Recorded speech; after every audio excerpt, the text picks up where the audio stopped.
Hello chat.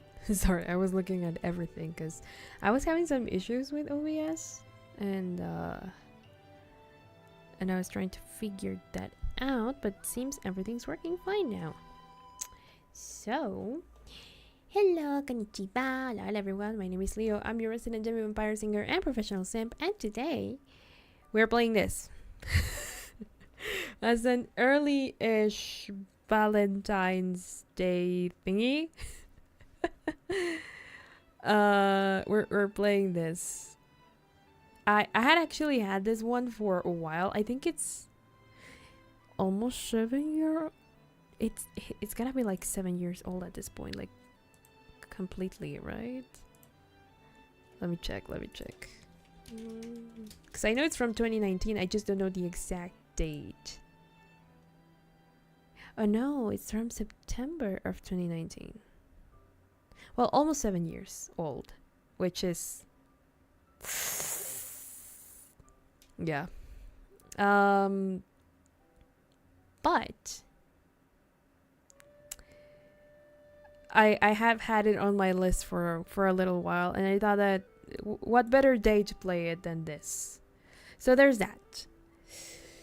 So yeah, I actually don't know a whole lot about it or anything at all, to be honest. Also, I did not share this stream on the Discord server. Let me do that real quick. But as I was saying, I don't really know anything about it, and probably what little I knew I've already forgotten from way back in the day. I just know that it's interesting, to say the least. So let me just put out the message that we are live. Live.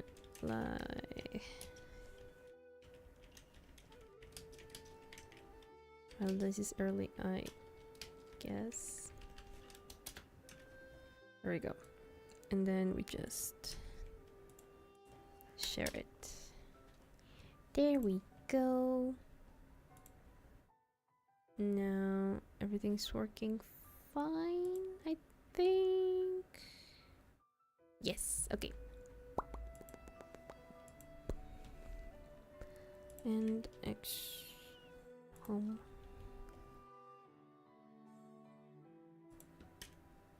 And there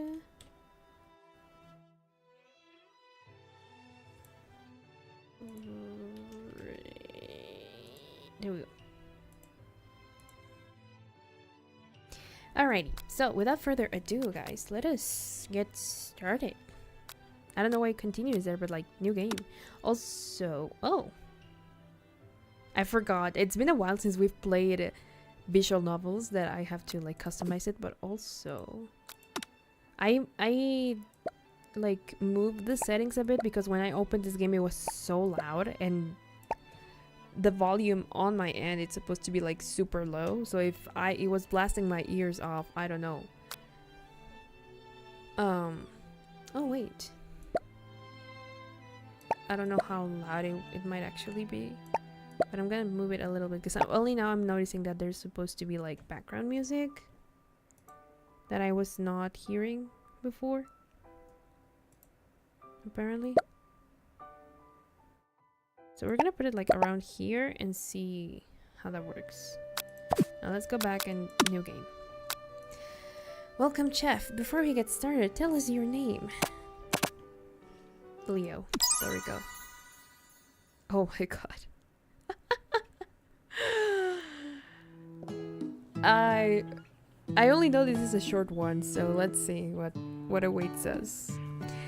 You sleep softly as the morning sun casts a warm glow through the window of your modest student apartment. Oh, so we're students. Okay. So it's in a... Is it in a high school setting? College? I don't know. I am loving the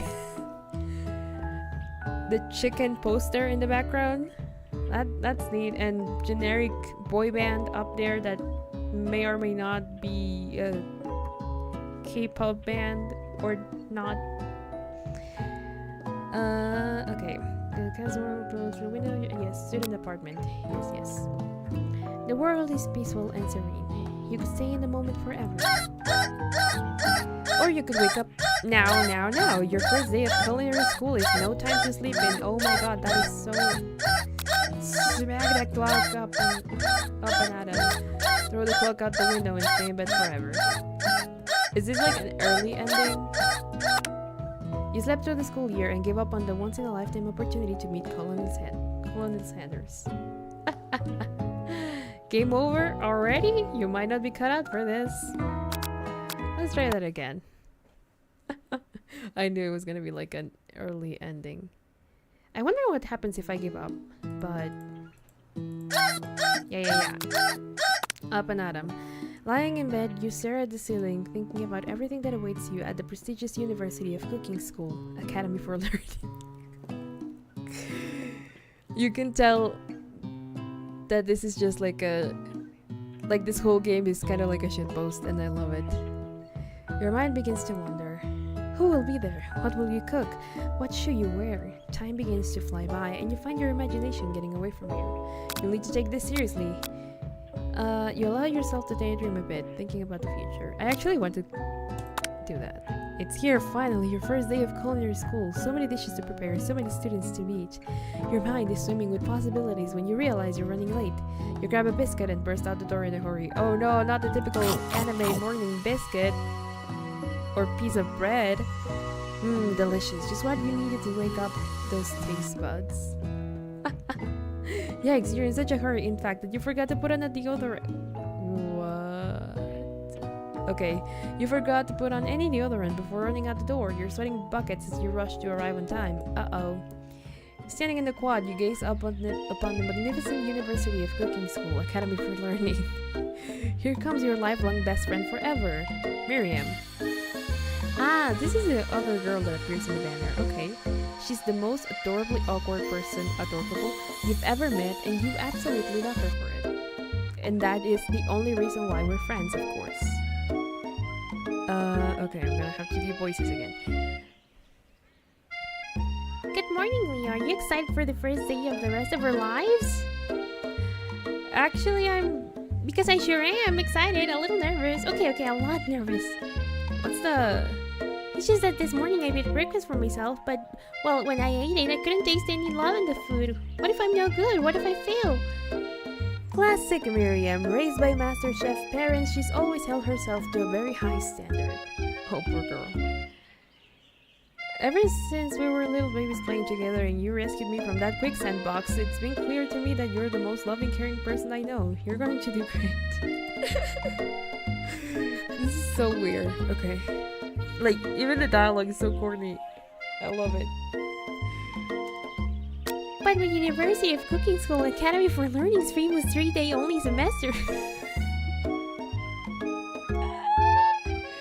3-day only semester, of course, because the word semester has no meaning ever in higher, like, higher level schools. Because it's like, oh yeah, it's a semester, but in reality it's a trimester or a, you know, tetramester, 4-monthmester. Yeah, never 6, just 4. I'm afraid of being left behind and never catching up. A sweet girl, Miriam has always had a flair for the dramatic. This summer she got so nervous about her first kiss that she chipped a tooth practicing on a mannequin. Pep talk your best friend, change the subject to school gossip.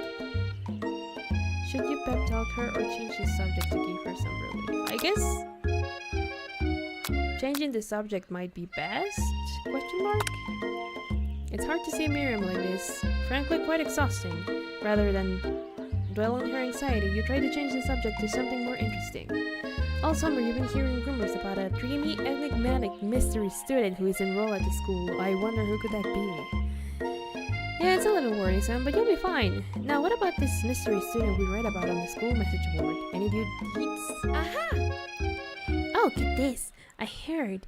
His name is Harlan, and he's no ordinary student. He's not like any other boys. They say he has powers. He's had them ever since he was born from an egg. What? An egg? Like a chicken? Don't be ridiculous. But that thing about having powers, it will line up with some of the other rumors I've heard. Like, I heard he once fought a bear with just a smile. And of course, we believe these rumors, and they are not as ridiculous as the chicken ones. Okay, I mean being born from an egg ones, of course. You both sigh, thinking about a student so handsome that the laws of physics don't dare apply to him. Dreamy. Indeed. Before you can get another word out, you're rudely interrupted when someone smacks your books and custom-engraved measuring spoons out of your hands and onto the ground. Golly, who dare? Hey! It's Ashley? Your arch rival, of course. She's totally evil, but you can't help but be filled with jealousy. She can get anything she wants, and she knows it. And she's also dreamy, apparently. According to, like, the background. Hello.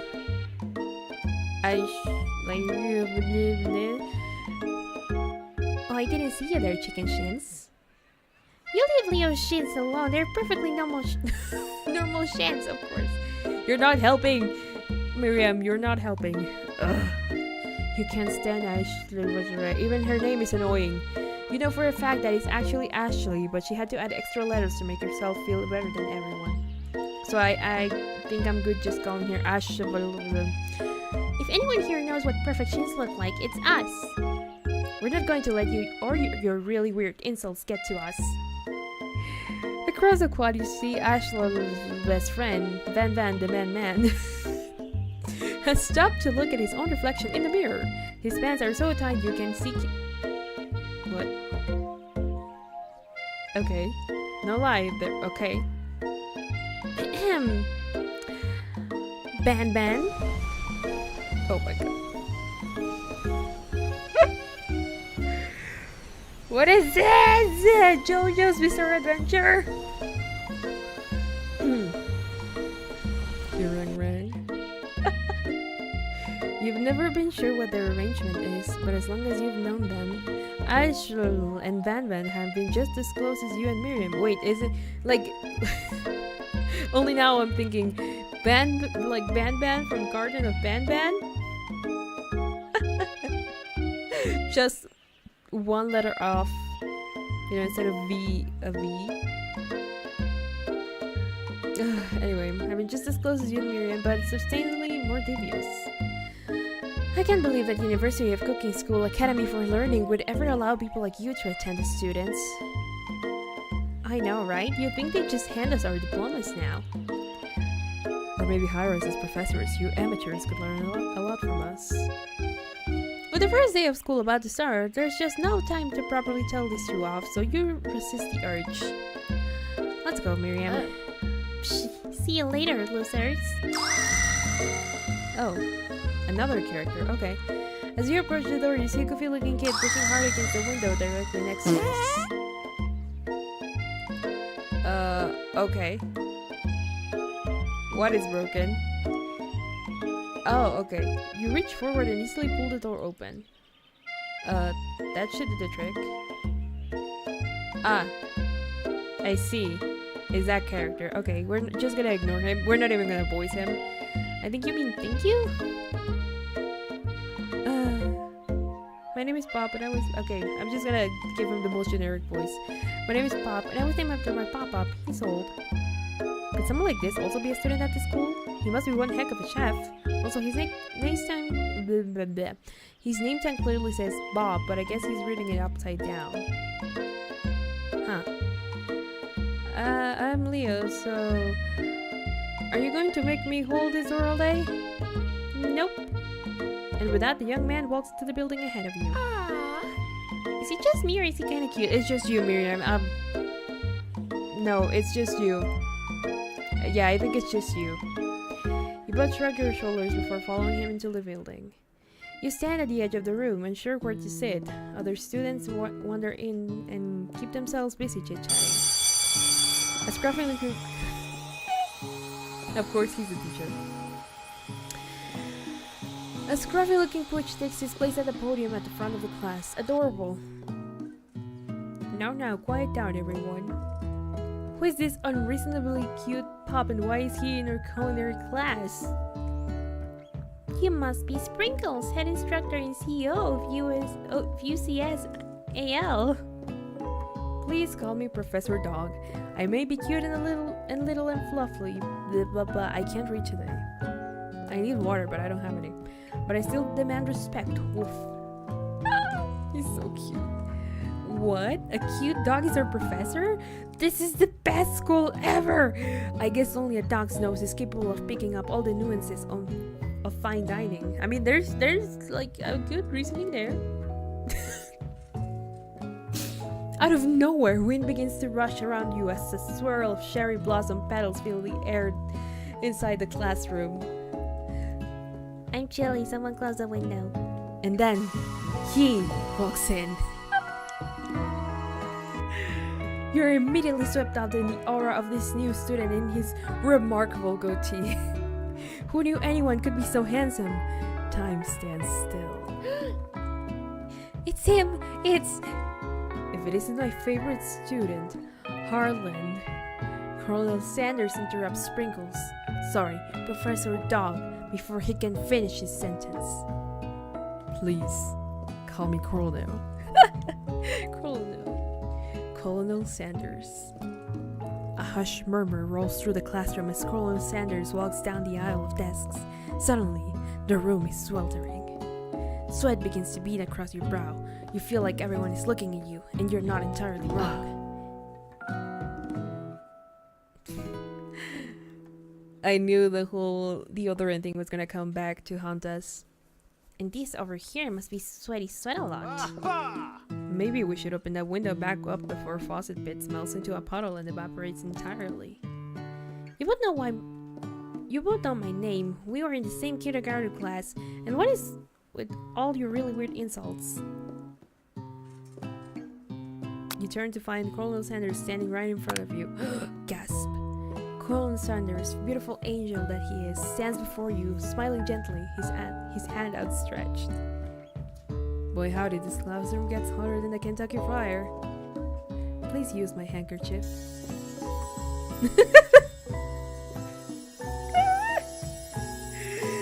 Oh my god, what is this game? You freeze up. Colonel Sanders is talking to you. Wait, Colonel Sanders is talking to you about how sweaty you look? You're completely mortified. This can't be your first interaction. What if he never forgets this moment? How will you respond? Well, at this point, it would be weird that you refuse the handkerchief. I think. You stretch out your hand and Colonel Sanders places a fine silk handkerchief in it. It's so beautiful, you hesitate to press it to your face, but when you do, the feeling is transcendent. It has his natural scent. Of course it does. It smells of the most delicious chicken you've ever smelled. Professor Dog steps in to settle the class down and set some ground rules. Welcome to University of Cooking School, Academy for Learning, the greatest culinary academy in the world. The birthplace of culinary legends past, present, and future. Many challenges await you. There will be tears, there will be blood, there might even be really adorable tiny food. And when all is said and done, there will be a battle. You will lift your sporks and compete in the broom cooking arena. Sorry. Just then, another student enters the classroom and interrupts the professor's rousing speech. Oh, hey. Hi guys, sorry I'm late. I hope everyone had a good summer. I really miss... Quiet! Late to class is bad enough, but interrupting my monologue, you're on the fast track out of here, young man. Are you sure you're even in the right place?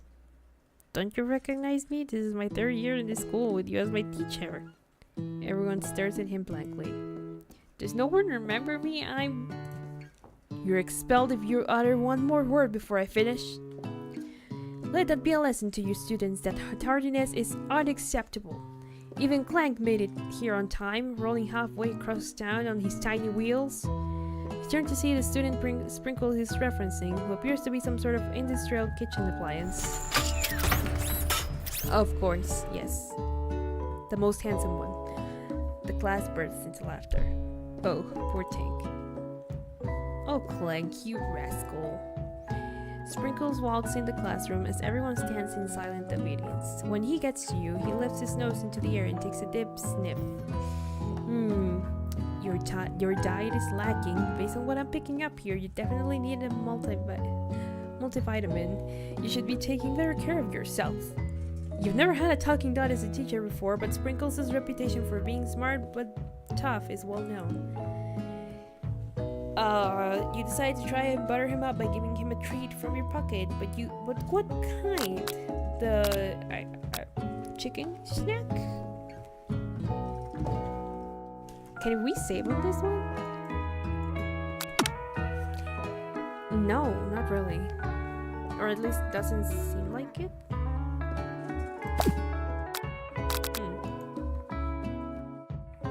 Okay. Then the chicken snack, I think.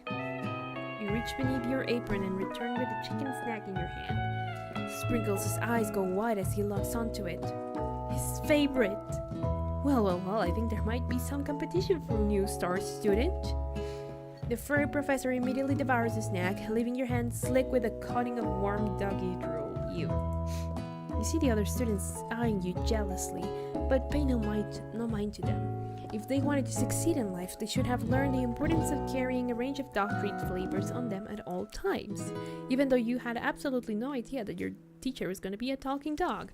Settle down, young chefs. Take your seats and prepare to have your minds open to the amazing possibilities of culinary creation, which shall be probably fried chicken.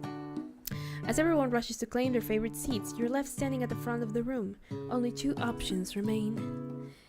Hey Leo, there's still a seat here. It seems that no one has claimed this seat next to me, if you're interested. Well, obviously, we sit by Colonel Sanders because this is his game. You move to take your seat by Colonel Sanders. It appears he brought no books, pens, or pencils. However, his perfect upright posture shows off a seriousness that makes you confident in his desire to learn. Thanks for offering me this seat. I've only had 2 rules. Do all you can, and do it the best you can. It's the only way you ever get that feeling of accomplishing something. Dynamic pose here. That's so inspiring. Oh, you're so deep, man. A little off topic, if you ask me, but okay. As soon as you've settled into your seat, the professor makes an announcement. Think fast, it's time for a pop quiz. Yay, a quiz about me. This incredibly important and surprisingly short quiz will tell me if you are ready for life at culinary school. Keep your knife sharp and your focus sharper. Here comes question number 1. If train A is traveling to point B and train B is traveling to point A, how impatient is it to wash your hands before cooking? Extremely. Looking at you, Pop. Doesn't matter at all. What? Well, extremely. That's right. Forest is to tree as chickens is to feather? A slam dunk. That's right. What is the most efficient eating utensil ever created? A comically oversized fork, a meat tenderizer, a spork. That's right. What food is best for a broken heart? Camel meat? What? A pancake that looks like a silly face. Anything as long as it's prepared with love and not too much salt. That's right. Is Sprinkles a good boy? He's a talking dog that teaches at culinary school. He is the best boy. That's right. Your total score is perfect score, 5 out of 5. Wow, be honest, did you cheat? No, I think it was pretty obvious what you wanted me to answer. You look up to see that Colin Sanders has been watching you tally your score. He's impressed. I know we just met, but I have to confess.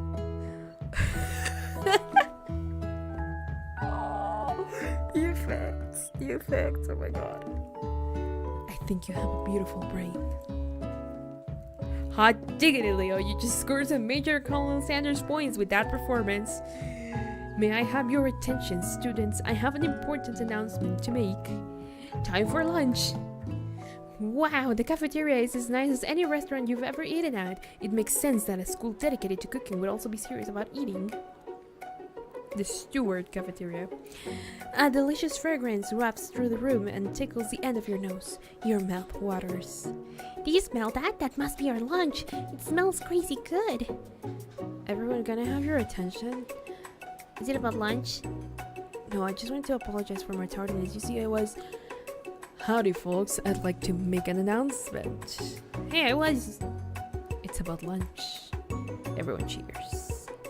But Shh. Lunch. She said shh. In honor of the new semester, I have prepared something special to share with everyone for lunch. Aha! That must be the smell I smelled. Indeed, that smell. You hold your breath, waiting to see what food this mysterious student has created. You've heard that he's very talented, but were the rumors true? It's this. Colin Sanders lifts a large bucket above his head. Its contents glimmer in the light. Piled high are huge pieces of chicken, breaded and fried to a crispy golden finish. The aroma envelops you, and you begin to feel warm and safe. Colonel Sanders is filled. A bucket with chicken? What a novel concept. Your stomach begins to grumble as if to say, stop thinking and start eating. For years, I have been developing a secret recipe for the perfect fried chicken. By my calculation, nothing less than 11 herbs and spices are required to achieve the perfect balance of flavors. You look around and notice that every other student has a pen and a paper and is scribbling notes as fast as they can. But that's all I'll say about that. What, you think we want your stupid secret recipe, dude? Psha, nah, my dude, nah. I'm just, drafting a last will and testament in case, one of those ingredients is, poison. Got him. He looks around nervously to see if anyone else is laughing at his sick bird. You wait to see what Zinger Azure has prepared to follow up, but she suddenly takes a different approach. Yeah, and I was just writing in my diary. Dear diary, today you smelled something beautiful. I knew at that moment that only the hands of a true gentleman could fry chicken so tender. You see her body language change from bitter and evil to sweet and innocent as she slides closer to Colonel Sanders. She realizes that he is destined for greatness and fame with cooking skills like this. She wants them all to herself. Oh, please. Well, ban the man, if you don't want any. I'll take his. Well, hold on, I guess I'll try it. He takes one bite and his eyes grow wide. He starts contorting his face as he tries to hold in his pure exhilaration and act unimpressed. Easy now, there is enough for everyone. Please, my fellow classmates, dig in. You take one of the pieces of fried chicken out of his bucket and sink your teeth into it. It's amazing! Tasting Colonel Sanders' food transports you to another dimension. I can see the void and the Milky Way. Focus your mind and meditate on this moment. Try and identify every flavor. Savor the moment and everything that it tells you about Colonel Sanders' culinary heart. Swim toward the light. Can I save? I kind of want to save, please. Okay, fine.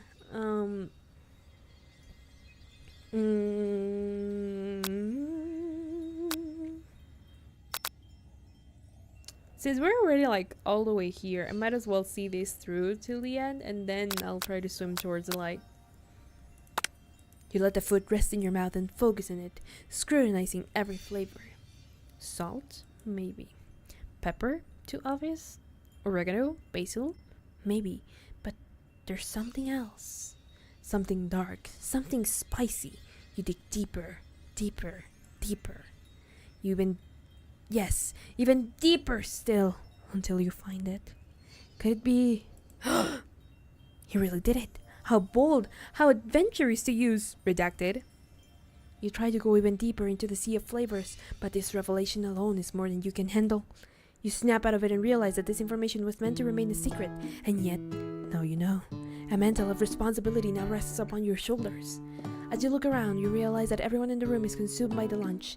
No one noticed that you've traveled through space and time. After tasting his food, you try to get some one-on-one time with Colonel Sanders. You approach Colonel Sanders. Colonel Sanders smiles ever so softly as you approach. He stops what he's doing and allows you to break the silence. Colonel, I wonder if I could talk to you for a second. Anything for a fellow chef? What exactly was on the chicken? How bold to come out and ask. It's an idea I had for a new combination of flavors that will make my fortune and establish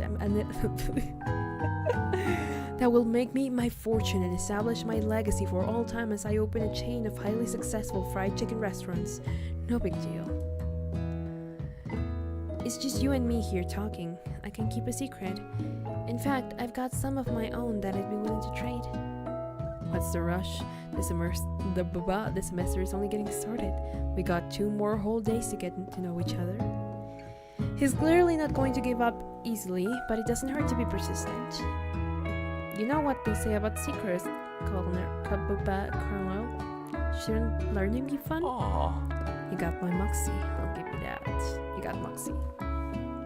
Colonel Sanders looks both ways to make sure you're truly alone and then leans in. You can feel his warm breath as he whispers. Just one ingredient, but you can tell. I use redacted. It's something my great-grandmother taught me. Redacted. Wow, you'd never have guessed that. In fact, you're not even sure where you'd get some if you searched. And redacted definitely isn't the flavor you tasted before, so now you're 2 ingredients closer to knowing the full recipe, but you don't tell Colonel Sanders that. While you're wrapped up in that huge revelation, you notice that Colonel Sanders has disappeared, while everyone else is still in the cafeteria. You decide to look for him. You find Colonel Sanders outside, standing in the quad. Oh, it's you again. Howdy.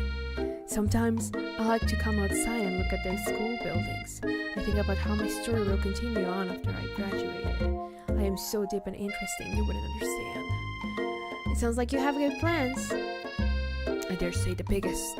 I will leave my mark on this world. You can bet on that. What am I doing with my life, Jesus? Alone together for the first time, you figure now is the perfect moment to show your personality to him. Nag him to show your own strength. Wow him with a big idea to add an additional ingredient to really spice things up. Be modest but thoughtful. Deep. Well, I just wanted to tell you that I really enjoyed your food. Now you've got his attention. The flavors were complex but comforting. The interplay between salty, savory, and peppery. It was perfect. I appreciate the compliment, Leo. I'm sure you'll be a big success. No wonder my name is in caps. I have the caps on. I was wondering that. I'm sure you'll be a big success. I know we've only met today, but I'm starting to get the same feeling about you. We should head back inside. The next lesson starts soon. Oh boy, what is this, a competition? You step into the massive cooking arena where the afternoon lesson will take place. Each student gets an oven and all the tools and ingredients they could need. Look at this place, it's magnificent! Finally, we get to show our stuff. Wait a second. Oh no, we have to show our stuff! What if I totally blow it? You're not going to blow anything, except maybe kisses to the crowd of fans you're going to earn with your signature. Adorable tiny food creations. Welcome, students, to the cooking arena. For today's lesson, we'll be cooking with partners. Hurry up and pair off. Naturally, Miriam looks at you, but unable to control yourself, you pounce on Colonel Sanders. Hey, Colonel, would you like to tackle this lesson as a team? A team of 2, that is, me and you, if that wasn't clear. Poor Miriam. Wanna be my partner? Aww. Sure, Leo. I'll prepare a station. Without U.S. partner, Miriam is left standing all alone. Two different students quickly take notice. Hello, new partner. I think she should use Clank. Oh my, two potential partners. I'm so sorry, gentlemen, but I don't know who to choose. It looks like you'll have to pick for her. Friend duties can be a little awkward, but that's the price you pay for not being alone forever. Who do you want to ask to be Miriam's partner? Clank. Sorry, Pop, but I think Miriam will be partnering with Clank today. It's okay, I already ate. It's not entirely clear if Pop has any idea what the point of school even is at this juncture. Clank is clearly excited to have some attention. He heats up and begins to roll back and forth. Oh no, he's gonna combust. Hold on there, fella. We don't even know the assignment yet. Technically, Clank might not have a face, but there's something charming and earnest about him. Tissue? I hardly know you. Clank judders, and the panel shakes loose. You get the impression that this is a sign of affection. Looks like you two will be fine. I hope. Now it's time to focus on your own cooking classwork. Alright, you two. For today's lesson, we're going to keep it simple. Pick a basic dish and divide up the steps. No chef is an island. It takes 2 flints to make a fire. You get the idea. Which dish do you suggest to your partner, Colin Sanders? Steak tartare seems easy enough. It's fancy and you don't even need to cook it. Using octopus will blow Colin Sanders' mind. Your grandmother's smashed potatoes and gravy. We both create everything that is going to be sold at KFC in the future, of course. I've always been something of a down-home chef. I was thinking we could make something warm and inviting, comforting. Maybe mashed potatoes. And gravy? I couldn't imagine one without the other. Colonel Sanders casts a coy look at you, causing your whole face to go beet red. Embarrassed, you quickly turn away. I'll go get the potatoes. No, please, let me. Picking perfect produce is a passion of mine. Picking perfect produce is a passion of mine. Okay. Looks like things are getting pretty fresh around here. Does someone have a crush on Colonel Sanders? We're just cooking partners. Mind your own business. Sanders' heart is my business, and you'd better keep your fingers off my man. Did someone call for me? No, geez, Ben. All over here crushing Leah's dreams. You were supposed to be taking care of her classwork. That was a deal, remember? Poor Ben. Colonel Sanders returns, arms full of peeled potatoes. He tosses them into boiling water and turns his attention to you and your own clothes. Oh, howdy there, asked Ben. Are we working in a quartet instead of a duet now? Actually, no. It looked like Leah was stalling, so we offered to give them a hand. You know how it is. These young amateur chefs need a lot of mentoring. I was going to say, Colonel Sanders, you'd like to teach you a thing or two about fancy food. Maybe one day you might be able to get up to my level. Doubt it. Don't be rude, Ben. Personally, I have no doubts whatsoever about Colin Sanders' ability to concoct creations worthy of admiration. After all, your fried chicken is quite spectacular. But Colonel, if you ask me, I might make a better partner for you than this thing that has positioned itself at your station. Don't you feel deep down that we can't complementary shadows? We sit together, like a fry and a drumstick. It just makes sense. Okay. Nothing about this makes any sense, but one thing is clear, she's coming for your corner. She's coming for corner, and if you don't watch out, is really going at you hard. You need to ask for some backup here before things get ugly. Turn to Colonel Sanders, think of hunks in your time of need. Turn to Miriam, your forever bestie who always has your back. I'm here to learn and express myself via my cuisine, not bicker with prima donnas. Partners were chosen at the beginning of class, so let's all respect that format, okay? You turn to Colonel Sanders to confirm that you're on the same page. I chose Colonel Sanders, and Colonel Sanders chose me, isn't that right? A businessman respects all fair agreements from contracts to friendships. I took on Leo as my partner for this activity and I stand by it. Based on your team's behavior, I'd say you were perfect for each other. Neither of you has Leo's natural talent or their loyalty. Being defended by Colonel Sanders makes you feel proud and full of potential. You look for sprinkles in hopes that he may step in, but he's nowhere to be found. Darn those cute hardness and their short but sturdy stature. You down at your station and realize that, in the tension of the moment, your hands have been cooking on autopilot. Distracted by the drama, you've already crushed the boiled potatoes into a perfectly creamy mashed texture, with plenty of butter and cream for flavor. It's as if your natural passion guided you through the steps you know so well while your attention was elsewhere. And you know just what to do. Colonel Sanders extends his hand. He's holding a beautiful white porcelain gravy boat, out of which pours a smooth brown gravy smothering your nearly finished potato dish. Gravy falls down the mat of mashed potatoes. The results look spectacular. Granny would be so proud. Sheds tears. Colonel Sanders holds the spork out to you. You reach out and grab hold of it, but he doesn't immediately let go. The two of you stand holding the same spork, and for that small moment, all of the madness and pressure in this crazy world stops. Your eyes look. The moment is electric. Time stands still. If you love something, set it free. Together, you dig the utensil into the mashed potatoes and lift a heaping sporkful up. When you see Ashvavava with a sinister look, you know she's flying against you to be with Colonel Sanders. And then, filled with rage, and without thinking, you fling the sporkful of mashed potatoes right into Ashvava's stupid, beautiful face. Bandan, do something! Do something! Scooping up a fingerful, Bandan tastes the dripping mashed potatoes and gravy and realizes that it's delicious. Horrified by this revelation, he slinks away. Will he ever be able to cook something with so much love and integrity?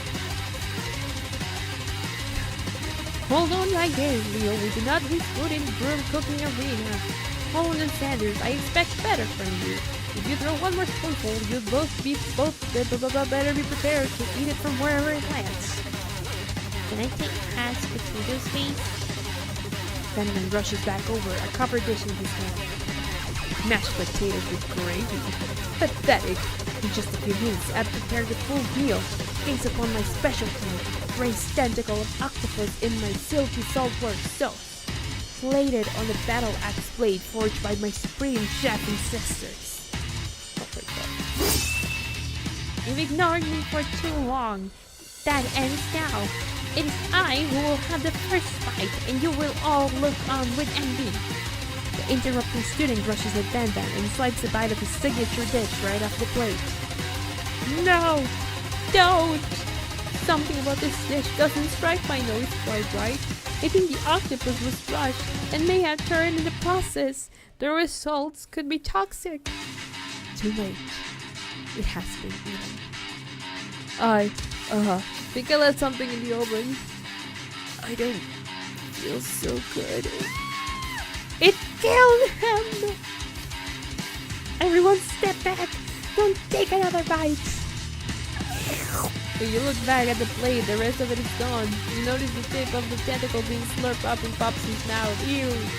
Pop winces in pain for just a moment, then is almost immediately back to his oblivious self. Let's see. This is like poison. The entire class has gathered to watch Popsy's final moments. Shock has frozen the whole crowd. They are as motionless as statues. The class bell rings, disrupting the moment and snapping everyone back to reality. It would appear that Popsy's enthusiasm for trying new things despite obvious danger has inoculated him against poisons of all kinds. I'm not sure the professors here make enough money. Hello. I just turned into a ghost over here. Seeing that you're shaken up by that really annoying student and all his nonsense, Colonel Sanders approaches you. I'm sorry you had to go through that. Please, let me walk you home. What? Like for real? Oh, come on. You follow Colonel Sanders out of the room. At night, the school building has taken on another vibe entirely. It's dark and more than a little spooky. Colonel Sanders stands in the quad's neon glow and speaks softly. Those mashed potatoes you made in class today. Before you go on, I want you to know they're not a great representation of my skills. I didn't even realize I was making them. They were amazing. Tasting them, it reminded me why I became so passionate about food to begin with. Colonel Sanders is getting choked up. Choking is obviously important to him in a way that you find inspiring. I mean, cooking. I read choking. Why did I read choking? Cooking is obviously important to him in a way that you find inspiring. Now might be the perfect time to tell him you're developing feelings for him. Colonel Sanders? Yes, you. There's something I need to tell you. Oh, hold it right there. There's something I need to tell you first. Oh, geez. You see, when I was just a boy, I had a dream that one day I would be the greatest chef the world has ever seen. And every day since, I have been working toward that dream. Day and night, never stopping, never resting. Also, lifting a lot of weights, like so many weights. We should follow our dreams with all of our hearts, that our souls may grant them like wishes floating on a shooting star. I'm so deep and different, and I have such deep, interesting thoughts in my head. Hey, no, you. Shut up! I'm the one here to say inspirational stuff and be the star of the story. Are we forgetting that your cooking literally killed a guy? You can't prove that. I also saw you kill that guy. What was his name? Somewhere in the distance, you hear a long, sad sigh. Forget him. We're talking about me. Me. I'm the hero. The sport monster is here to fight the hero. What the? I think I left the fridge door open. Later, nerds. How dare you threaten me just as I was letting down my guard and connecting with another chef on an emotional level. Be afraid. Be very afraid of me because I'm a monster. See? I mean, you do look ugly. Is he rhyming on purpose or is that just a coincidence? But before you can discuss syntax any further, it's a turn-based fight sequence. What will you do? Attack. You decide to go on the attack. Which attack will you use? Cook with love. Cook with love does 1 damage. It just got real. That attack really upsets Sport Monster. Sport Monster goes on the attack. They spit hot gravy at you. You take 1 damage. Defend? You decide to defend. Which defense would you use? Trepidation. You continue to stay back and endure whatever comes your way. Seems like a pretty weird strategy, but okay, sure, you do you. Sport Monster focuses their mashed mind and draws in energy from Mother Earth itself. They grow larger and more intimidating. How would you respond? Attack. You decide to go on the attack. Cook with love. Cook with love with does 1 damage. Sport Monster is no quitter. Buffed up and ready to rumble, they go on the attack once again. Sport Monster uses Utility Tensile to take 2 damage from the attack. If you take much more damage, you're not going to survive the battle. I don't care, I shall attack. Cook with love again, it does 1 damage. Sport Monster is oozing cheese sauce onto the lawn of the quad. I wonder who is going to have to clean that up. Feeling vulnerable, Sport Monster prepares for its ultimate attack, Rounded Edge. Vile villain, your reign of terror stops here. Colonel Sanders summons the energy of 1,000 chickens. Pot 5 Power Pinch! Pot 5 Power Pinch does 10 damage. Sport Monster is defeated. You saved me. Goodness. An injured Sport Monster spews steam into the night. Forget mercy. Finish him. Spare this wretched beast. We shall show kindness to our own foes for Colonel Sanders' sake. You manage to tamp down your disgust at the sight of the gnarly beast long enough to realize that he is still a living creature with a pure soul who deserves your pity, not your wrath. Begone, beast, and don't you dare come back for a follow-up encounter tomorrow. Sounds like foreshadowing. I won't forget this, and I certainly won't be back like you said. The Sport Monster cuddles soft into life. The defeated monster left behind a special item. It appears at first to be a cookbook, but upon closer inspection it's so much more. It's a book of magic spells with a golden chicken on the cover. You open the cover and find a library card tucked inside. The last name to how you signed it out is Borko. Borko. That name sounds strangely familiar. I feel bad for you. I'm having fun. Like, it's so weird. But I'm having so much fun being so dramatic right now. Kinda needed it. Your blood is pumping as you stand in the quiet of night, holding the mysterious book in your hands.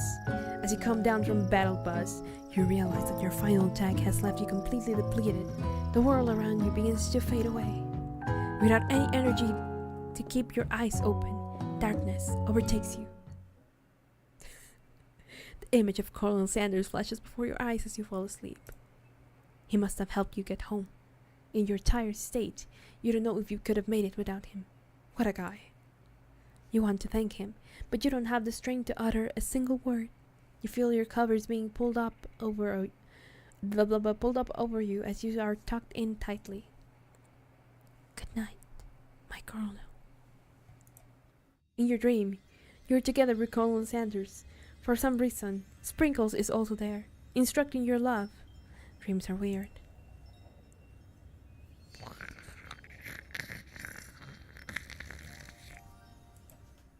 You awake on day 2 and attempt to process the wild visions you had.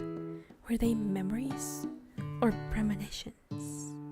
You lie in bed and stare at the ceiling, thinking about the secret you discovered while testing Colonel Sanders' cooking yesterday. You can't believe he really used... Redacted. Leo ASMR. Cursed ASMR. Maybe I should do one like that one day. Gremlin ASMR, like...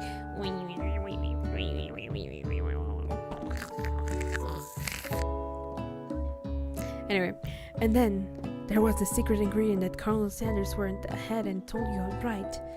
Not much of a secret, huh? It's probably just because he already trusts you so much. Sure, that makes sense. We'll go with that. You meet up with your bestie in front of school.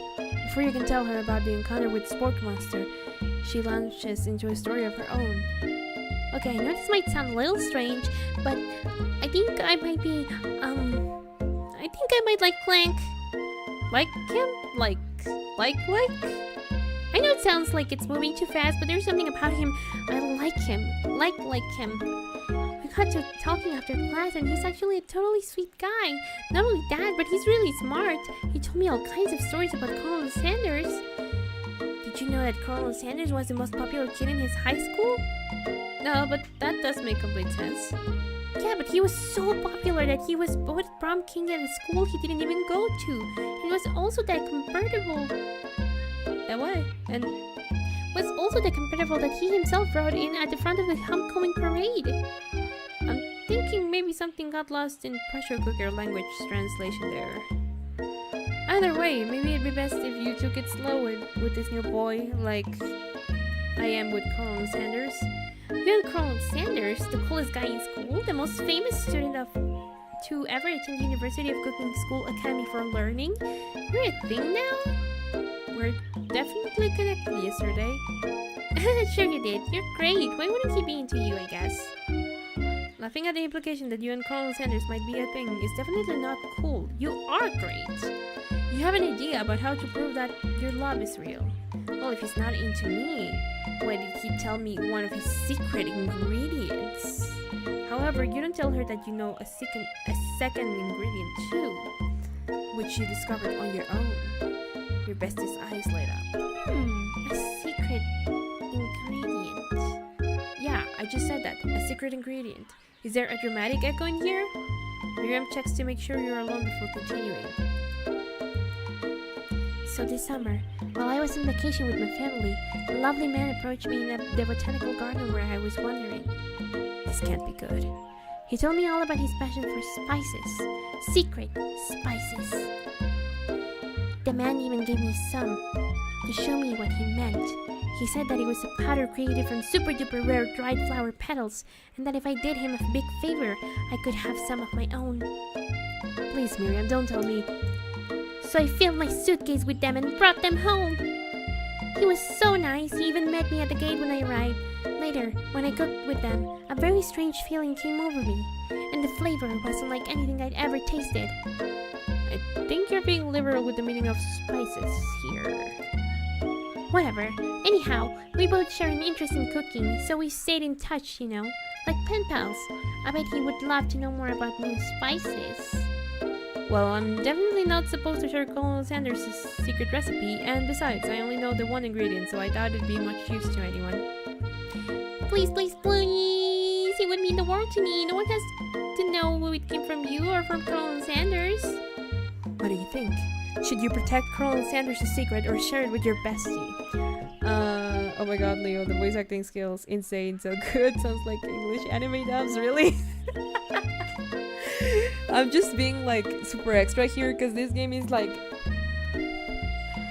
outright, it just knows what it is.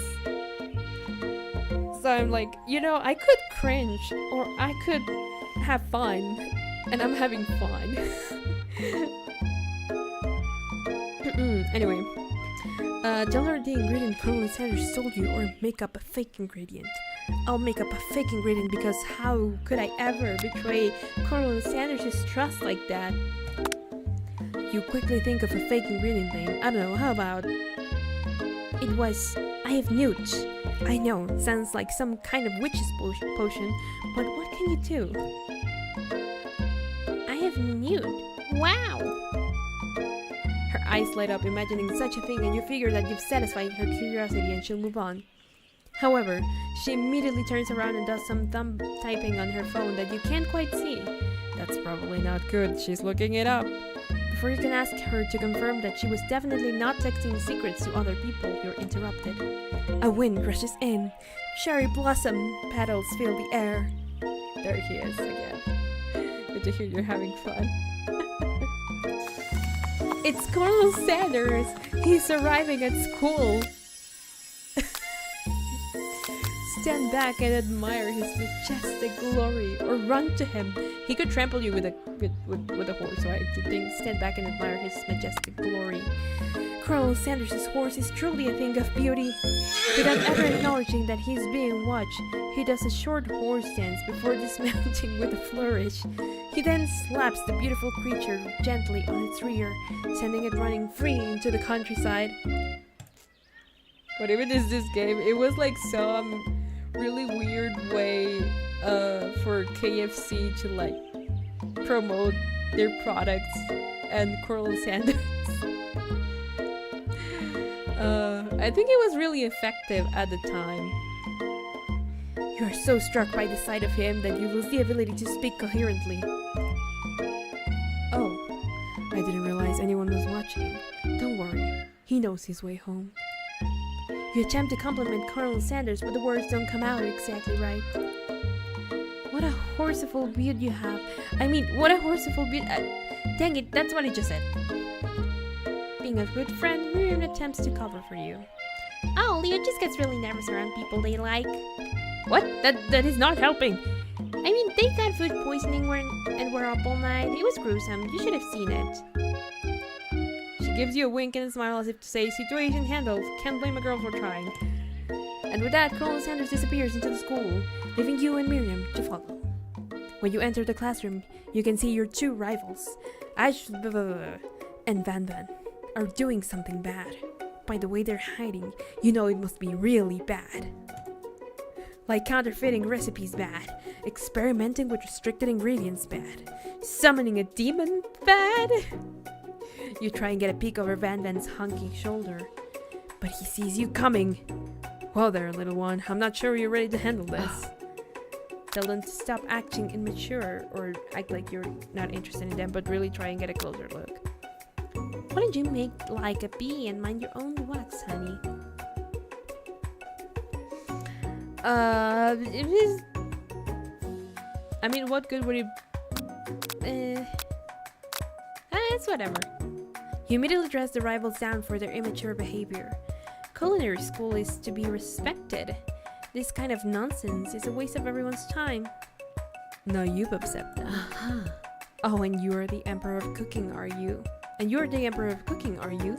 You make the rules? I'm not sure you'd know a good meal if it ate you.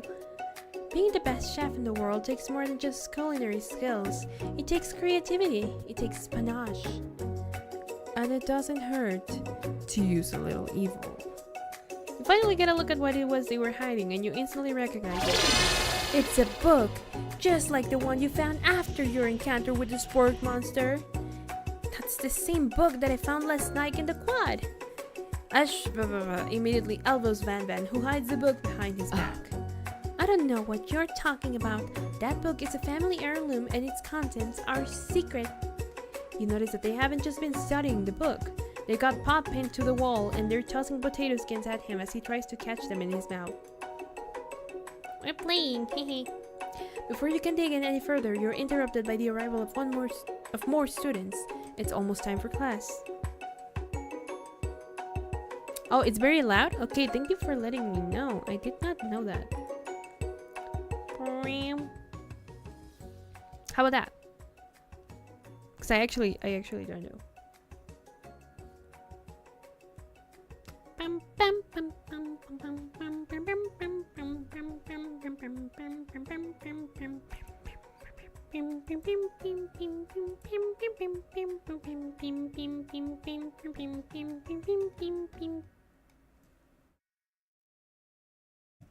Oh no, my phone is dying.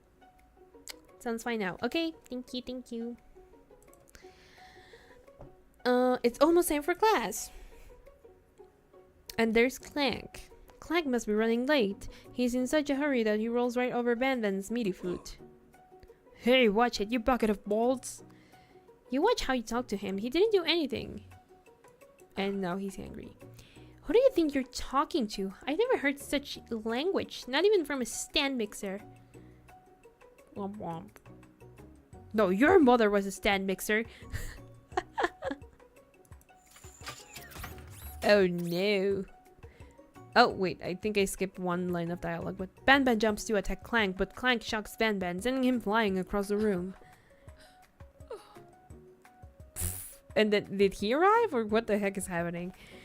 Protect me, Colonel Sanders. These crazed men are about to come to blows. I think it must be over me, but I'm not interested in either of them.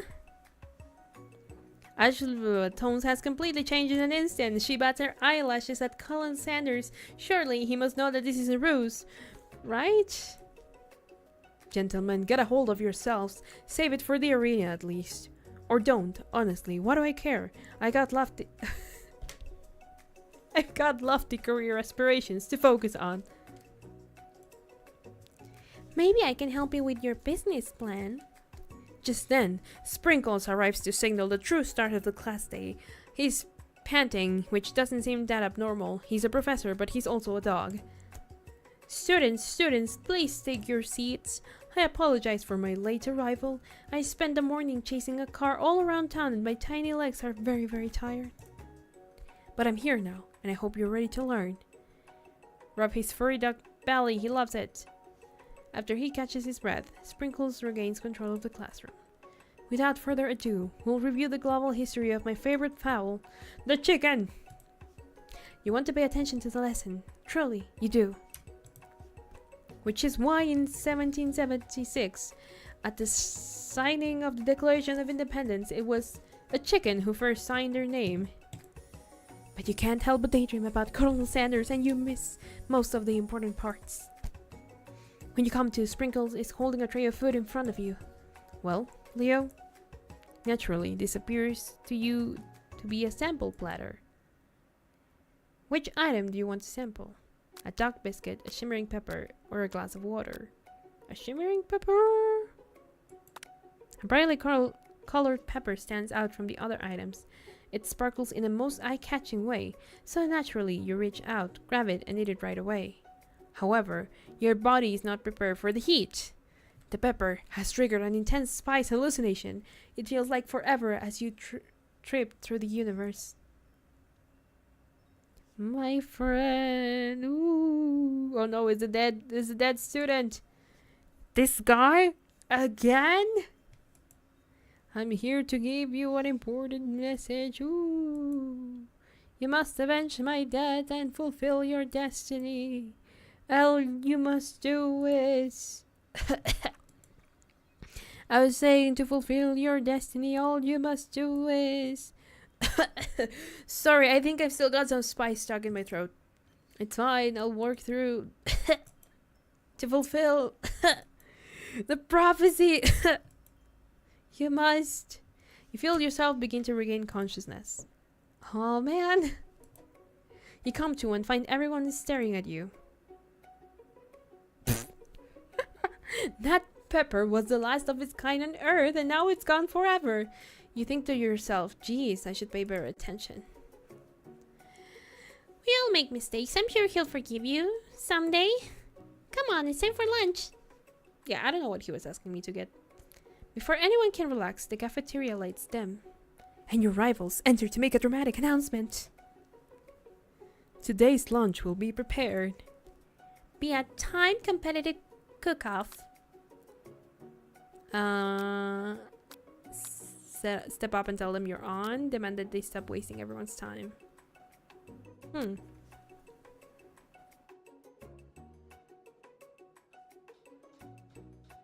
I'm here so you get your money, Slamo, and so my $3 per month aren't wasted. Nah, don't worry, don't worry. I appreciate it though. Oh man, what would be best? I don't know. At this point, I feel like we've derailed so hard in the story that I don't know what would like please Colonel Sanders. I mean, is he competitive? I don't know.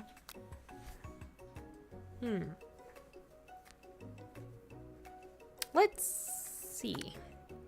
Is everything a competition with you two? Yes. Yes.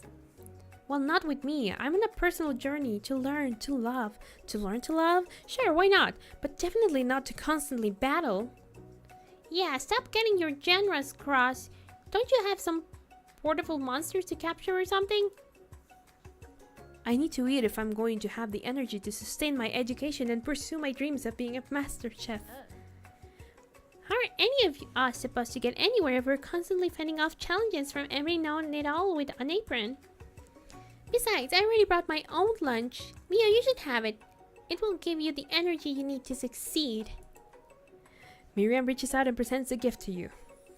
Oh, the miniature food! My special grilled cheese and tomato soup with chocolate milk to wash it down and a tartlet for dessert. That is a very weird combination, but sure, Miriam, thank you. Oh my god. It only takes you about 5 seconds to eat Miriam's tiny food, but it's just what you needed for motivation. You know what? I've learned enough for today. Let's battle! So we are gonna battle anyway. Just as things reach a boiling point, Sprinkle steps in. Surely he'll put a stop to this madness. Now, students, please settle down. This is a lunchroom, not a sportsing court. Finally, a little sense. You breathe a sigh of relief. At least not until we turn on the timer. Just then, a huge light blasts you in the face, flashing the words, "Timer ready." Oh, sorry, I bumped the mic. That's what I'm talking about. Oh, I stand corrected. If it's a battle you want, it's a battle you'll get. My bestie can best the best of them. Best believe it. Okay, this is so... Okay, Team Rocket. Like a diamond, I was formed under pressure, and now is my chance to shine. I will defeat you myself. You had his chicken... What? And you made mashed potatoes and gravy on day one. And you're feeling like you can really impress him again here. It's time to boil some water for the potatoes. Think fast. If the timer runs down, you'll be first to pick randomly. What temperature does the water boil at? 100, I think. That's right. But how would you have even gotten into the school without knowing that? Winner gets to rub my furry belly. Let that enticing offer motivate you, of course. You're going to need to season this chicken before you cook it. You don't know Colonel Sanders' recipe exactly, but you have an idea. How many herbs and spices did he say he used? 11. That's right. You might not know all of the ingredients yet, but at least you're headed in the right direction. Tail wagging intensifies. Now that you got some basic steps going, it's time to elevate your craft. What state of mind does he offers the most flavor? Trust. No! I'm begging you to get it together. Get it? I'm a dog. It's never the wrong time for some dog jokes. Anyway. Next question. Your classmates are rooting for you, but Ashley is simply stronger and faster than you. You'd better pick up your pace if you want to survive. When you were a child, your father told you to never forget where you came from. Every day you meditate on his advice and draw energy from that place. Now would be a great time to harness that energy. So where does it come from? A small town where the big... Aha! That's right. This is your shot, and you're not going to miss it. Oh! You try to shout out the noise of the arena and focus on your cooking. What is the sound of success? Sizzling? No! Don't make me get the spray bottle. Next question. You notice Colonel Sanders out of the corner of your eye. I believe in you, Leo. He's actually cheering you on. Which would be awesome, except knowing he's watching you makes you totally forget what you were doing. Now all you can think about is Colonel Sanders.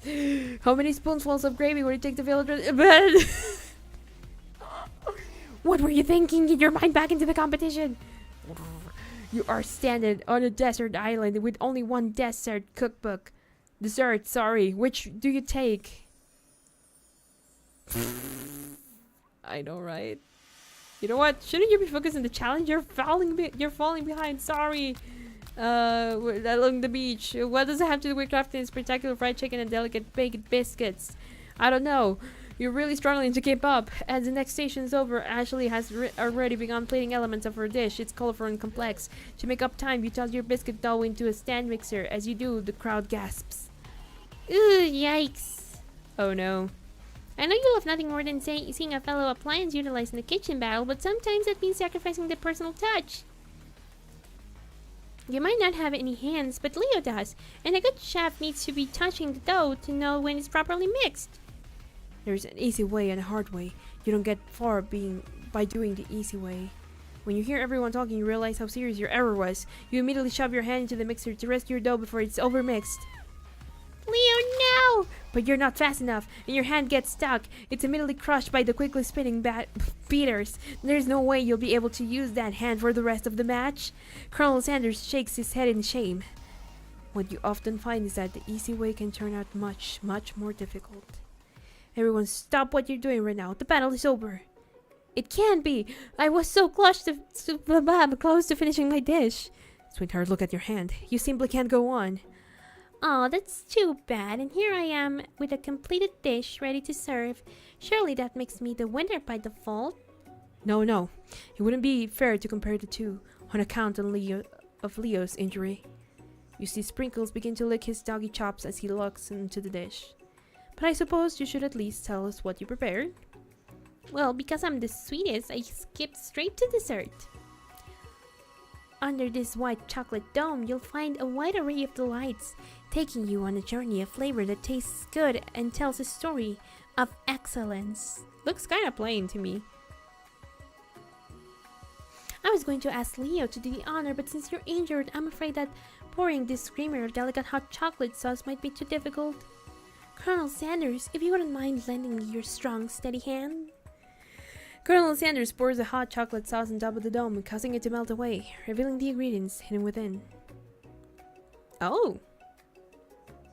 Inside, you'll find a delicate fried cheese croquette. What? That looks... Okay, I don't know which one it is, so I can judge. Atop a slice of honeycomb, ice cream 2 ways, tender nougat, and pearls of blueberry galette. I don't know if that's the right pronouncing, but it's what I got.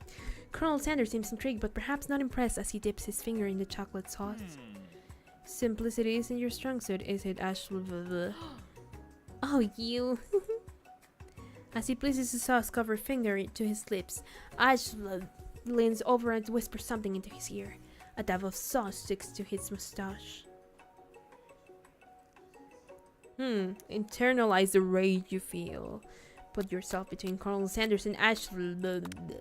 You reach out with your apron to wipe the sauce off his glistening face. Colonel Sanders recoils and brushes you back. This goatee isn't just a fashion statement, it's also functional. I was saving that flavor for later. Ah, damn. Wait, really? That's game over? Try again? Is it gonna start me from the very beginning? If it does, I'm gonna scream. Oh, it's now at the battle. Okay, just skip over the.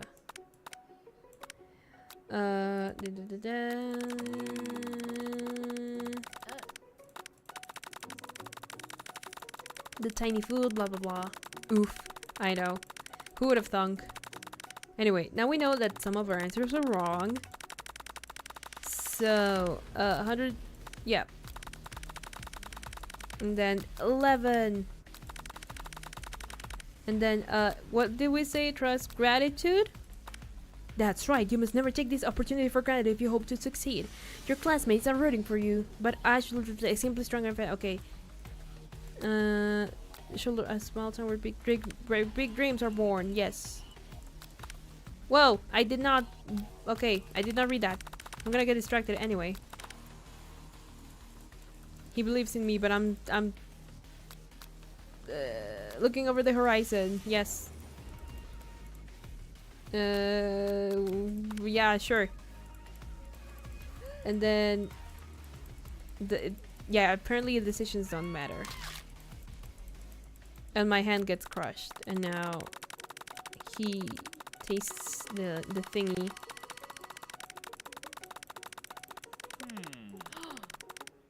Internalize the rage you feel. Your rage burns so intensely within your eyes that they burst into flames. The flames cause your eyebrows to catch fire and turn to ash, and they fall off of your face, which means people will have a hard time understanding your emotions for the rest of the semester, perhaps forever. Embarrassed and ashamed by your poor performance, not to mention your crispy fried brow, you run for the quad to be alone. The beautiful weather feels like an insult. Inside of you, a storm rages.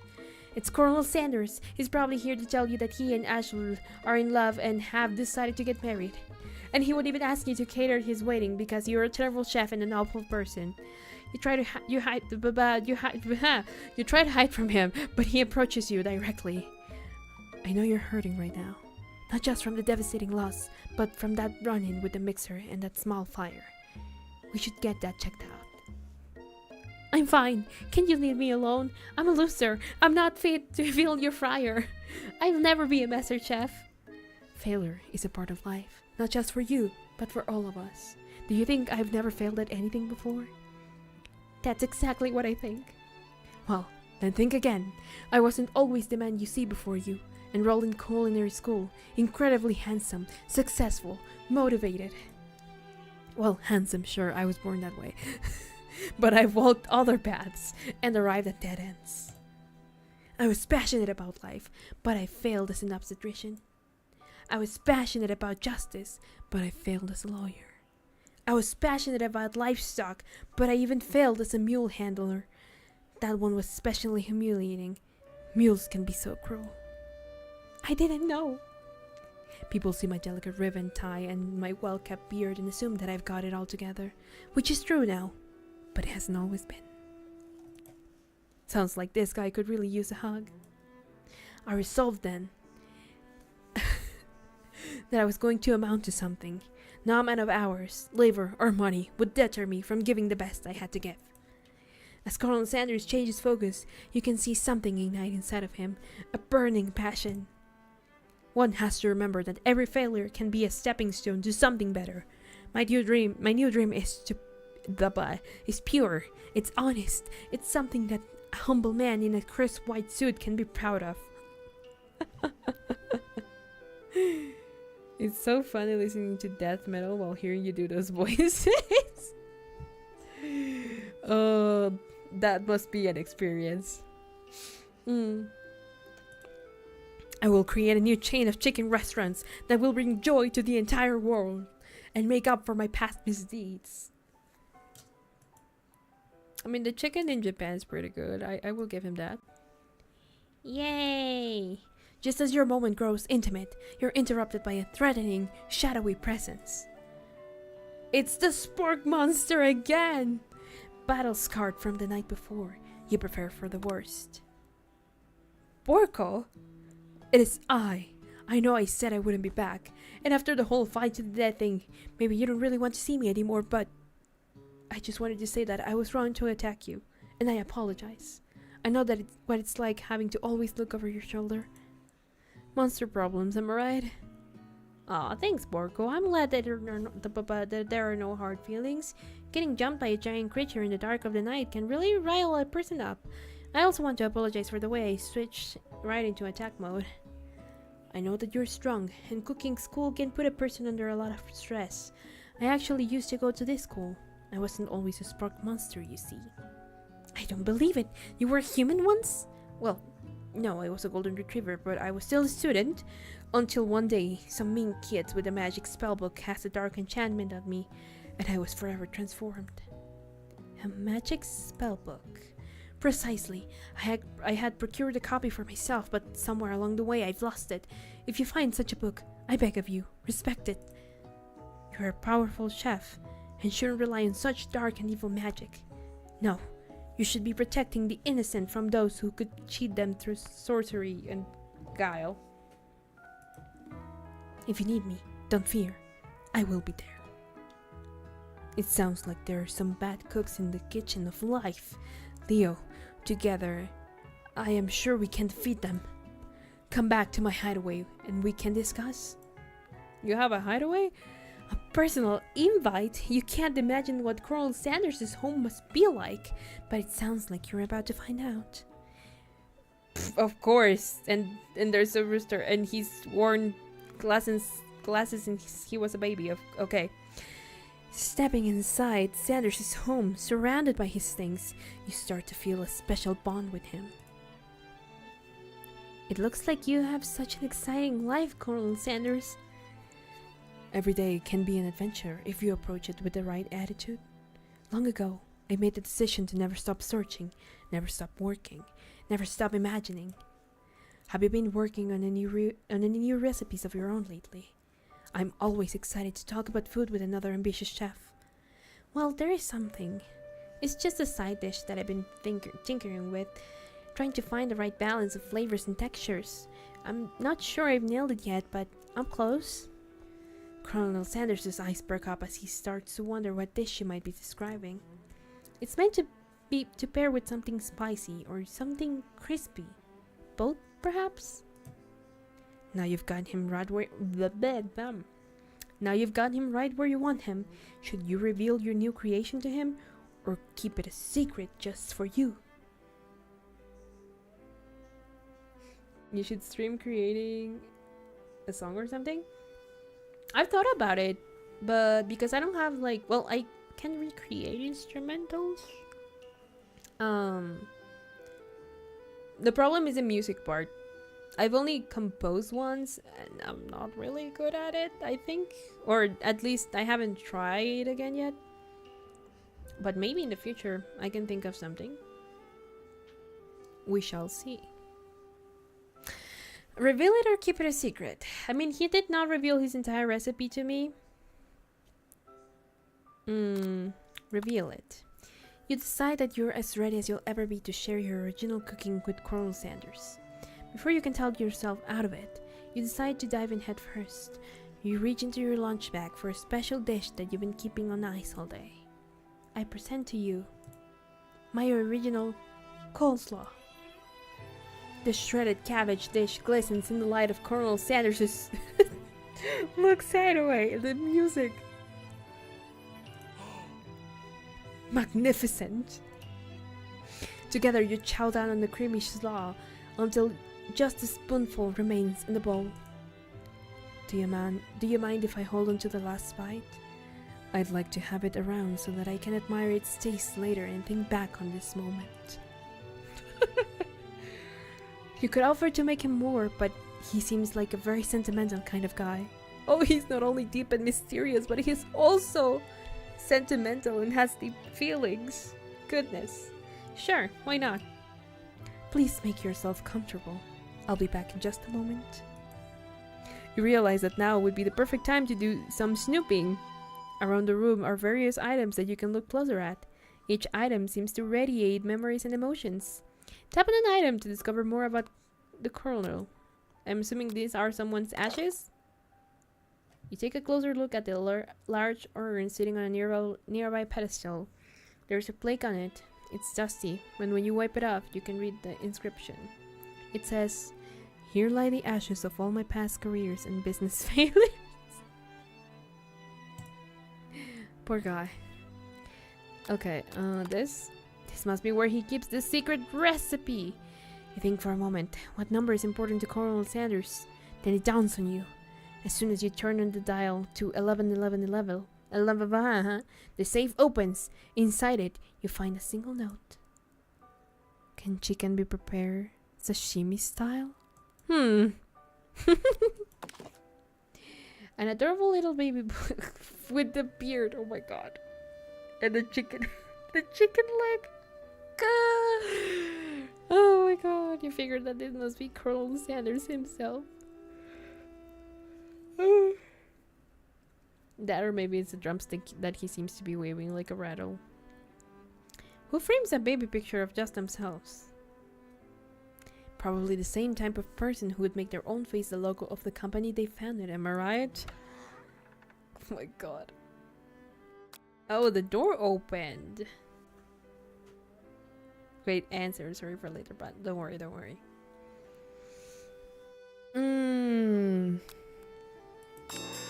You open the door to Colonel Sanders' closet and find a row of his signature white suits hanging within. You take one of its hanger and try it on. The jacket is a bit big for you, but it's soft and comfortable. You give yourself a deep hug, breathing in his scent. They say that home is where the heart is. Is this what they meant? Oh my god. Before you can look any further, you hear Colonel Sanders returning. He has a new dish that he has been working on, and he wants you to taste it. You try to act casual until he asks you why you're wearing his jacket. I don't usually loan those out, but I must say, it does look good on you.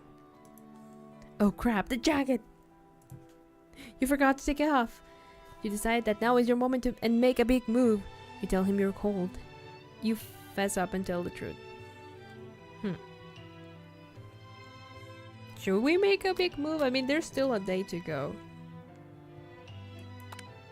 Whoa, whoa, this isn't that kind of game. Not that we blame you for trying.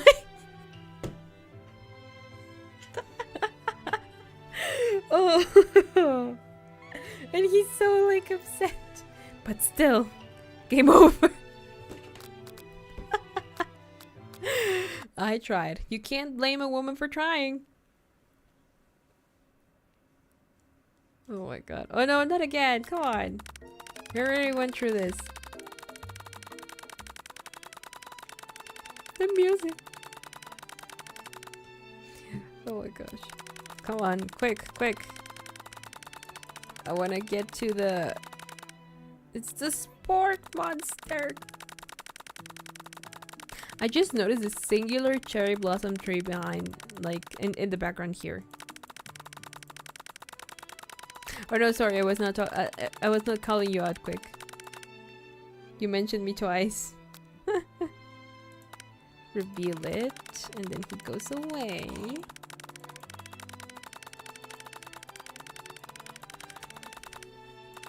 Okay, we discovered this. We saw the urn. I want to see the pictures. The photo appears to be Colonel Sanders, except he's an old man visiting the pyramids of Egypt. Maybe this is where he discovered one of his secret herbs and spices. One of them framed photos shows an old man who looks a bit like Colonel Sanders standing with a friend. They hold fried chicken drumsticks and appear to be cheersing them. Do they? I don't see it, but sure. You look closely and see there's a short inscription. I wonder who my friend Pete is. Okay, there we go. And now the thing is open, and then we do that. You tell him you're cold. I'm sorry, I didn't mean to intrude. I just got a little cold and thought this might warm me up. Colonel Sanders smiles and scoots close to the fireplace. It's warm by the fire. Why don't you come a little closer? Suddenly, everything feels like it's moving too fast. Final exams are tomorrow. You should be thinking about what you're going to cook. I should be home studying. Overwhelmed, you take off the jacket and run for the door. But the thought of leaving Carlo in the midst of such an emotional breakthrough gives you pause. You stop yourself. Colonel? Yes, Leo? I honestly think this may be the beginning of something wonderful. I think you're right. We should take things slow. You talk late into the night and drift off into a slumber. Dream sequence!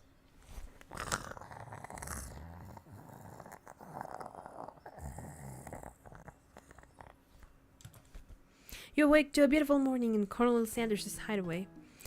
Did you make the right decision on how to respond to Colonel Sanders? Only time will truly tell. Today is a day that could change the rest of your life. Your thoughts are interrupted when Colonel Sanders emerges into the room. He's holding a gorgeously plated breakfast, and your mouth waters at the sight of it. Here's a simple breakfast I just whipped up. It's meticulous. You taste Colonel Sanders' food and it takes you on a journey. When you return, he's waiting to ask you an important question. So, would you say that we're the perfect match? How presumptuous. My cuisine and your taste buds, that is. Such confidence, such grace. Could he be the world's greatest gift to cookery? Take him down a peg, flatter him. You know, I think we might make a great team. A single tear begins to pool in the corner of his eye as he gazes out the window. And with the right business partner, I know I can fail. Business partner? Could he be talking about you? It's all happening so quickly. Overcome with emotion and confused by your feelings, you're on the verge of tears. Unable to speak, the only answer you can find is to run out the door and get home. There's still one more day of school after all. The University of Cooking School Academy for Learning waits for no one. Did you get a KFC yet? I mean, kinda. Hi, metallic fruit. You get home to find something very surprising. Your best friend is there waiting for you. Where have you been? Because I had one heck of a night. I've been desperate to talk to you about it, but I couldn't find you. I got worried that something had happened to you. It's okay, I was just... But now that it turns out you're fine, I can finally get you up to speed on the saga of Miriam. Sure, but you will not believe what happened to me after school yesterday. I went on a date. I think I can believe that. Since I've been partnered up with Clank, he asked me to go out with him. Of course I told him you better keep your dials turned to polite and respectful. I'm not that kind of girl. But he was just interested in spending some one-on-one time together and getting to know me. So I said, yeah, sure, I can get to know that little metallic guy. Long story short, he took me skydiving with his friends, but things quickly spiraled out of control. Did she just say skydiving as if that's a typical first date to go on with a talking pressure cooker? And now I'm not really sure where we stand. You don't give Miriam time to tell her whole story, however. Bottling up the details of your own night is just too much to bear. And I went on a date too, back to Colonel Sanders' house where I spent the night with him. You what?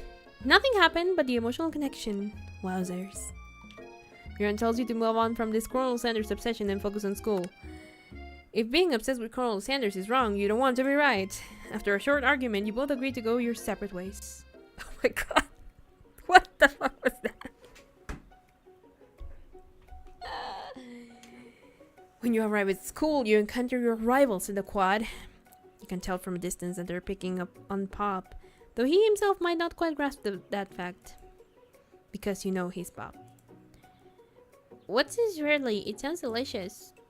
Oh, it's great. I'll order you up one right away. I'll give you my swirly with sprinkles. I'll have my swirly with sprinkles, please. Hehe. Sprinkles is a dog and a treat. You can get your swirly dip too. Why don't you pick on someone your own size? Because I'm literally the biggest person at this school? There's that horse that Colonel Sanders rides to school, but who dare pick on such a gentle and beautiful creature? You've got some nerve, Leo, suggesting I pick on a defenseless horse. Now you're twisting my words, and I won't have it. You clench your fists, but the injury from yesterday's mixer accident makes you wince Oh, yeah, right. We crushed your hand. Doesn't look like you can go on cooking like that. Might as well just give up. I'll never give up. Ever. Colonel Sanders arrives just as it appears things are close to boiling over. A naturally intuitive person, he senses that something has been going on. Is everyone excited for the final day of school? Leo, how's that hand feeling? I'm sure you'll be back in fighting form by this afternoon. Aren't you concerned about my hands, Colonel? Yesterday I almost broke a nail winning so hard. Technically, I don't believe a winner was decided, but your presentation was quite impressive. What is he doing complimenting her? But what about the flavor of my delicate, warm, gooey chocolate sauce? It was clear that you're passionate about how your food is received. That's a lot of words to say it was bland. Excuse me, Leo, I am more than capable enough to speak for myself. Maybe you could tell me more of your thoughts as we walk into class, Colonel. Oh, did we not make the right choice then? I'm always interested in discussing the fine art of fine foods. See you inside, Leo. Annoyed by Colonel Sanders' inability to see Ashley for who you know she really is, you walk across the quad to get some distance. In an attempt to distract yourself from how slighted you feel by that interaction with Ashley, you take out the spellbook you recovered yesterday and start flipping through the pages. Whoa! That's that book? It looks like bad news. It's just something I found laying around. It would appear to be some sort of grimoire, but I don't really believe in that magic stuff. A grimoire? Like a book of spells?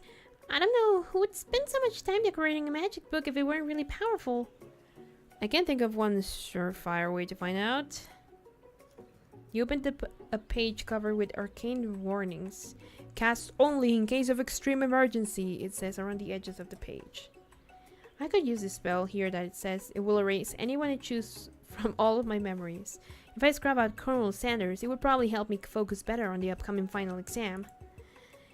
That is way drastic. Couldn't you do something else, like anything else not rooted in dark magic? Maybe tie a string around your finger? Okay, fine, it is drastic, but desperate times call for desperate measures. You've got a memory erasing spell sitting right in front of you, and a pretty good excuse to try it out. Not the dramatic music. Oh goodness, whatever shall I do? I kinda wanna be dramatic. Cast the forbidden spell, or don't do it after all. Cast the forbidden spell. You begin to recite the spell, but you stumble on the words, and the only effect it seems to have is to make you forget what it is you were doing. Alright, after looking at the page again, it comes rushing back to you. Cast the forbidden spell. Oh, it doesn't let me. Don't do it after all. You take your friend's advice and put the book away. It's almost time for class. Sprinkles is already in the room waiting for the students to arrive. He clears his voice and makes a quick announcement. I want you all to know I feel something of a dark moment coming on, but I assure you it's nothing to be afraid of. His cute little nose scrunches up and he begins to breathe quickly. He must be hungry. Reach for some old homework to give him as his snack. Ducks can be rather unpredictable, especially Sprinkles. Wait to see what happens. Sprinkles stops in his tracks and he focuses in on the window. The room is deadly silent. When you follow his gaze, you see a tiny orange squirrel perched on the cherry tree outside.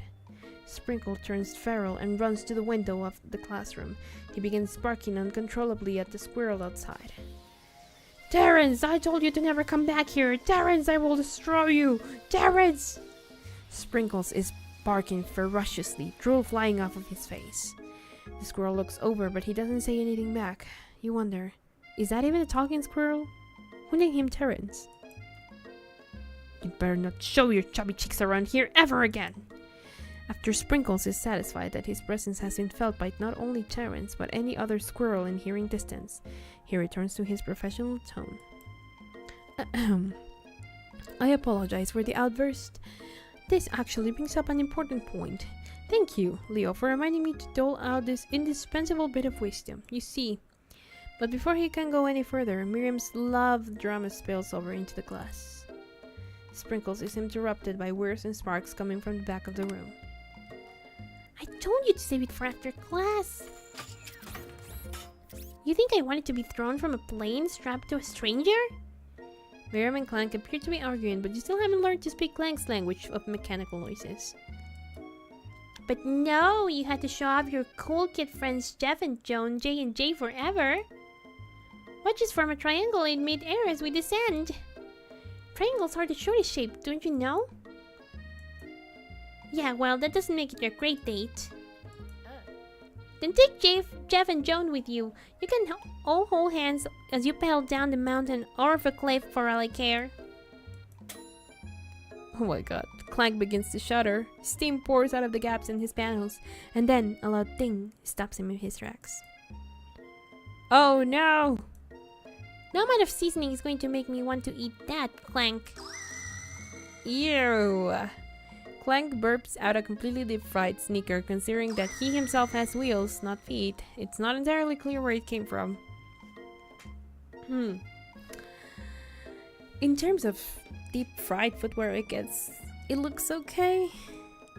Clank slowly rose out of the room to be alone with his shoe. Everyone tries to pretend like they didn't see that entire thing go down. Sorry, I had to yawn. Nothing like a loud public breakup to cast a pall over the final day of school. Well, that was unfortunate. But we mustn't be distracted from what lies ahead. The final competition showdown challenge exam. I'm still working on the title, but I think you get it. Test time approaches. See you all in the arena.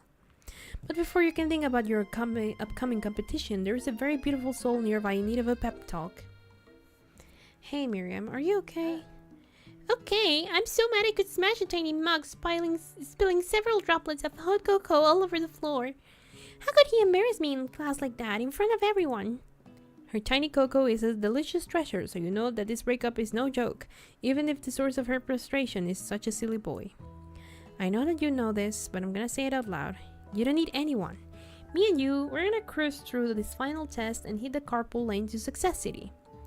Miriam brightens up, imagining the wind rushing through her short bangs, but she hesitates to embrace the feeling all the way.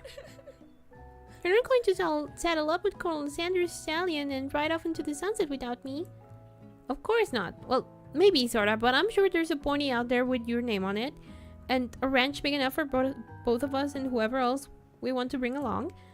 If it's not Pop or Clank or anyone else you meet today, tomorrow, or this whole year, so what? You're a special person who shouldn't settle for the first someone to show a little interest anyhow. Miriam gives you a big hug and wipes the tears from her cheeks. I should really review my menu for today. I'm going to make a very special soup. And I bet that Professor Dog is gonna love it up. Or something like that. I did not read properly. While you were pep talking Miriam, you completely missed lunch. But that's okay, because you had a better idea of how to spend the time before your exam. You've decided to head to the arena early to practice a dish. This is it. The location of your final challenge.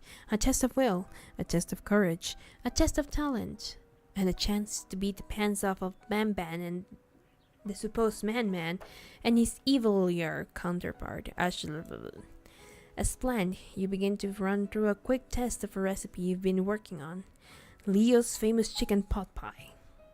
After practicing for months, making this dish comes second nature to you, and you're able to quickly get a fresh pot pie in the oven. But as soon as you do, your cram session is interrupted by Colonel Sanders and the cherry blossoms that come in out of nowhere whenever he steps into a room. Leo, what are you doing here? There's still time for the final exam.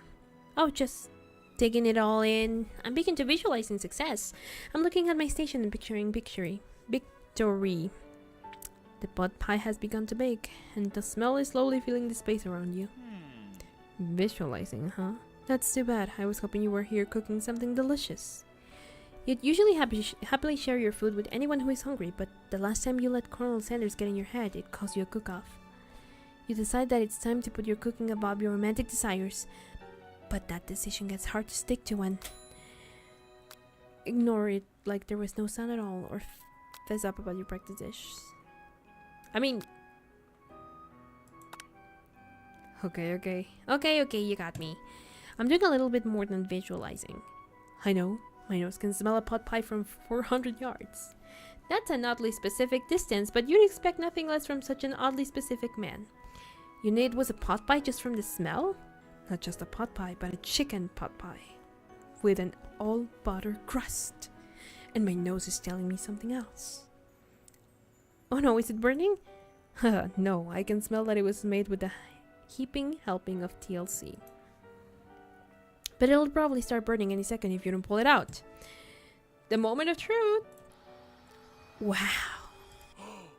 It's the best pot pie I've ever tasted. I've always loved country cooking and I could eat this all day. There's no time left. The final showdown is about to begin. Sprinkle lays down the ground rules. There are no rules, that is, except to cook with everything you've got.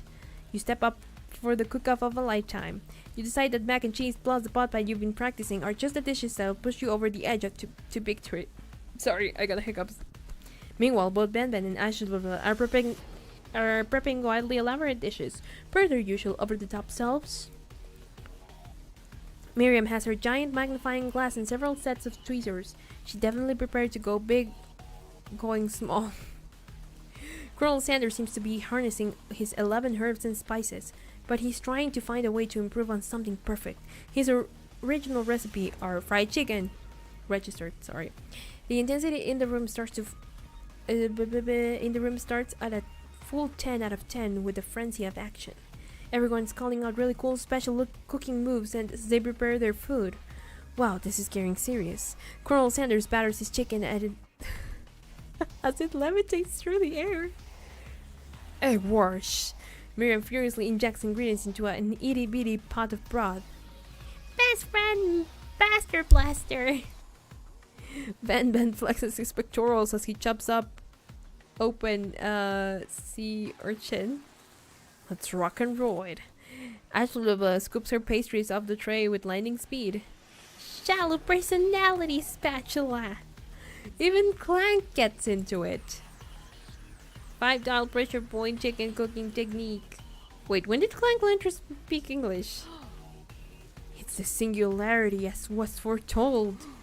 We mustn't let it happen or the appliance uprising will take us all.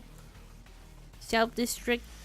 Ben quickly unplugs Clank and rolls him out the back door of the arena. As you frantically prepare your dish, you notice Ashla has her spellbook out. Is she going to use some dark magic to turn the tide? You've got a book of your own, and you're desperate not to see her with another battle. Not to see her win another battle. Should you take this opportunity to fight magic with magic, even if it's almost certainly evil magic? Do it the hard way. Who needs magic when you got passion? I'm going to do it the hard way. Colonel Sanders sees that you've chosen to win on your own terms, and he gives you a subtle wink from across the room. I believe in you, Leo.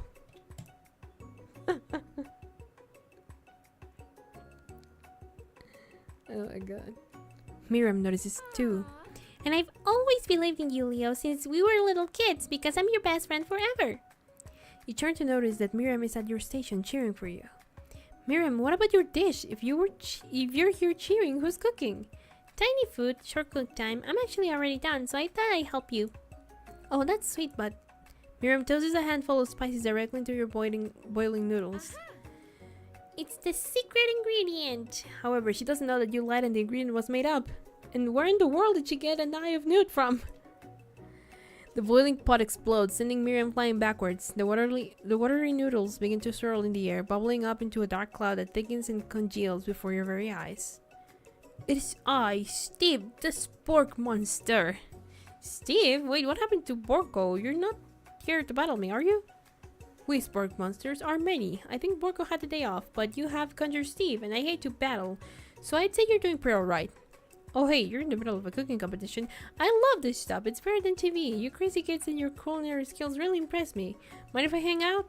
I'm sorry, Steve, but I'm kind of in the middle of something. Do you mind? Steve the spork monster notices that you've got the grimoire stashed beneath your cooking station. I see that you're up to crisscross some magical items and accidentally summon me, huh? Yeah, you suggested, sorta. If you're here, would you mind tossing some fresh noodles in the pot of salted water?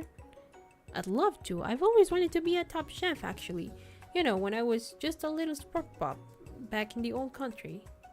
You can feel Spork Monster winding up to tell a very long and involved story. You don't know exactly where they came from, but it seems like it was probably lonely there.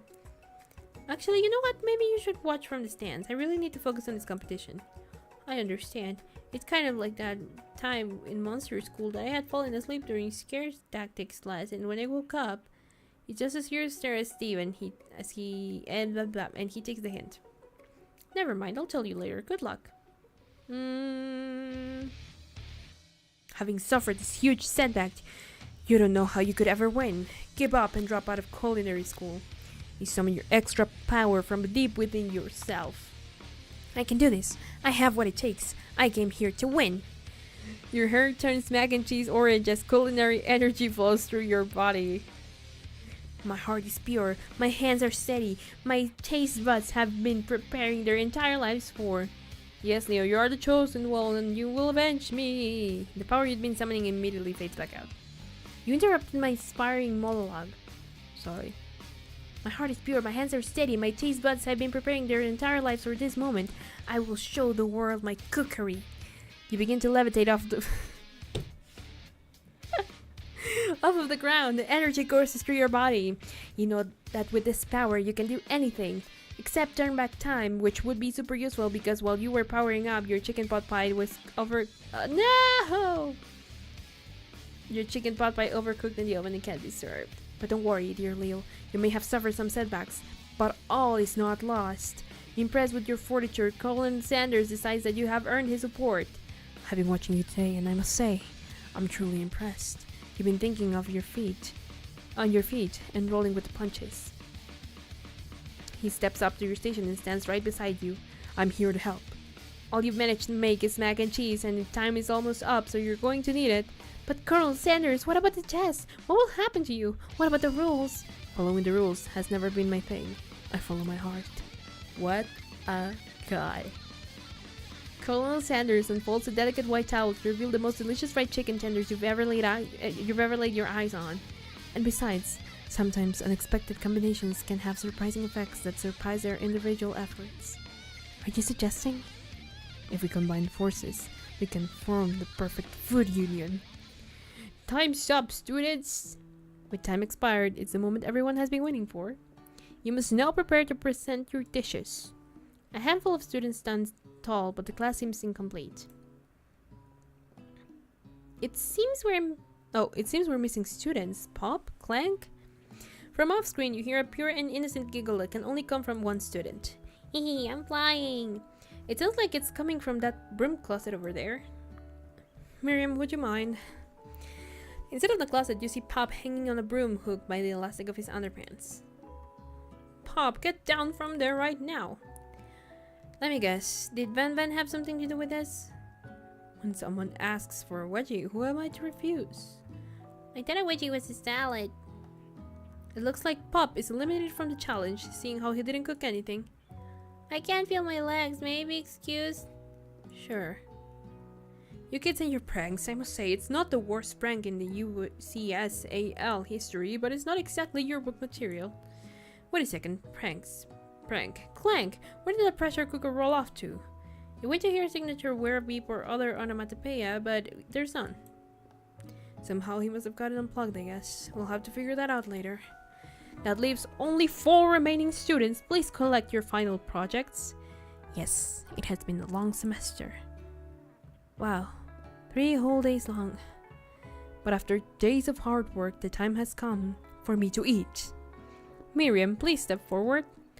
Now describe your dish. I've made tender udon noodles in savory soup. My word, it's so delicate. Is that a teeny tiny Narutomaki I spy a float in this itsy bitsy bowl? Yes, chef. Please call me Sprinkles. Chef is my father's name.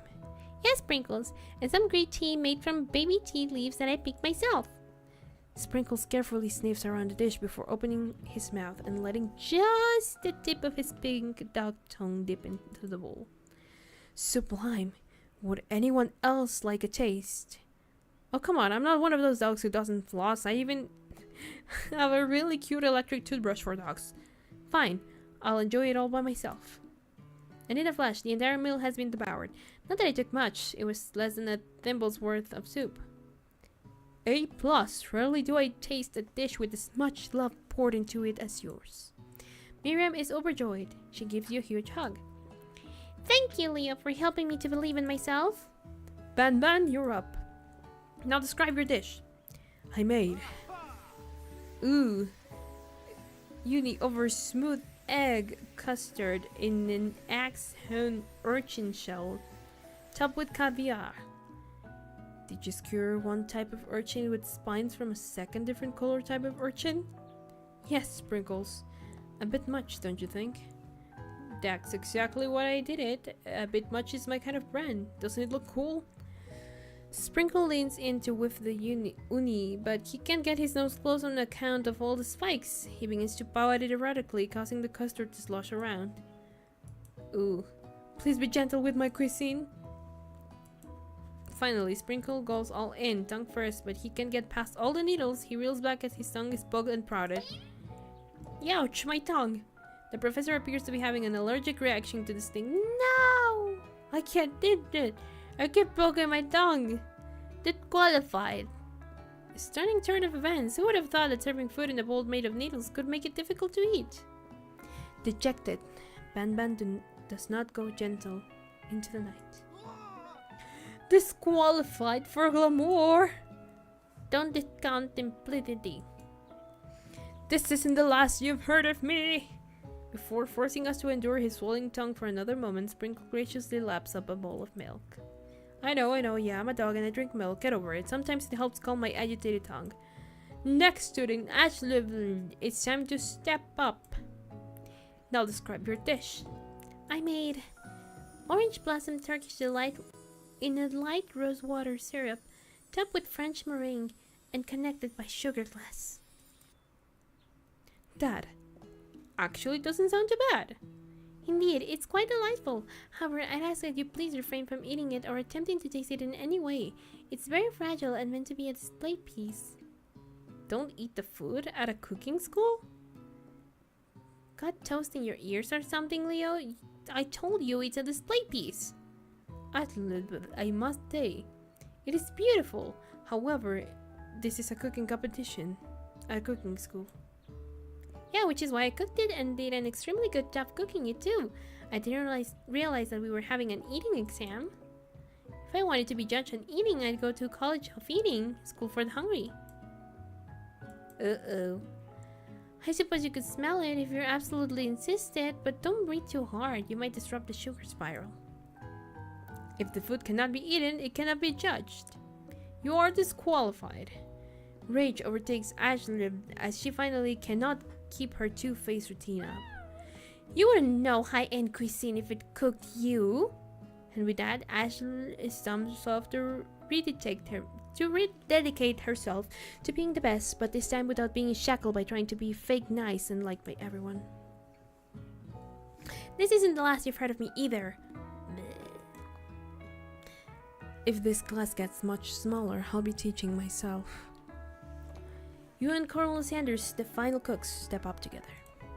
Two chefs. What began as a bowl of delicious mac and cheese has become something else.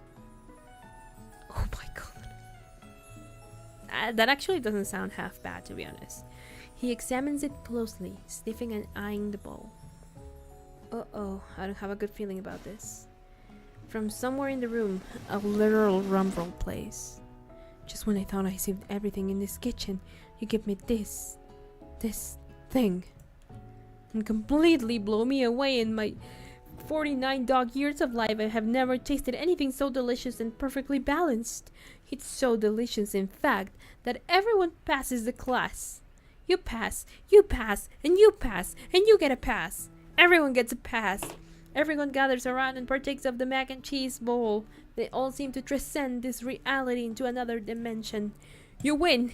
Together, you and Colonel Sanders have made a new menu item. The new menu item is so impressive that even Van and Ashley are drawn back in its magnificent fragrance. When they gaze up on your mac and cheese bowl, they admit that you are indeed an excellent chef. Sprinkle declares that you have passed. Everyone has passed. There were supposed to be more battles, but come on, how could they be better than this one? Now that the school year is complete and everyone has graduated, the students return for one last assignment. Together groove on. The cafeteria has been completely redecorated in order to serve as the site of the school's graduation dance. Compared to the massive high-tech cooking arena, the humble decor seems downright cute and cozy. Oh my god. DJ Dog is in the house!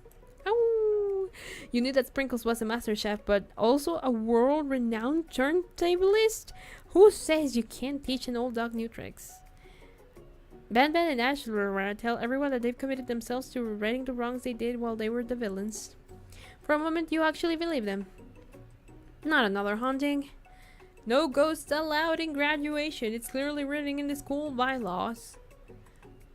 I was never actually a ghost. It was some trick to get you to finally notice me. Oh, amusing.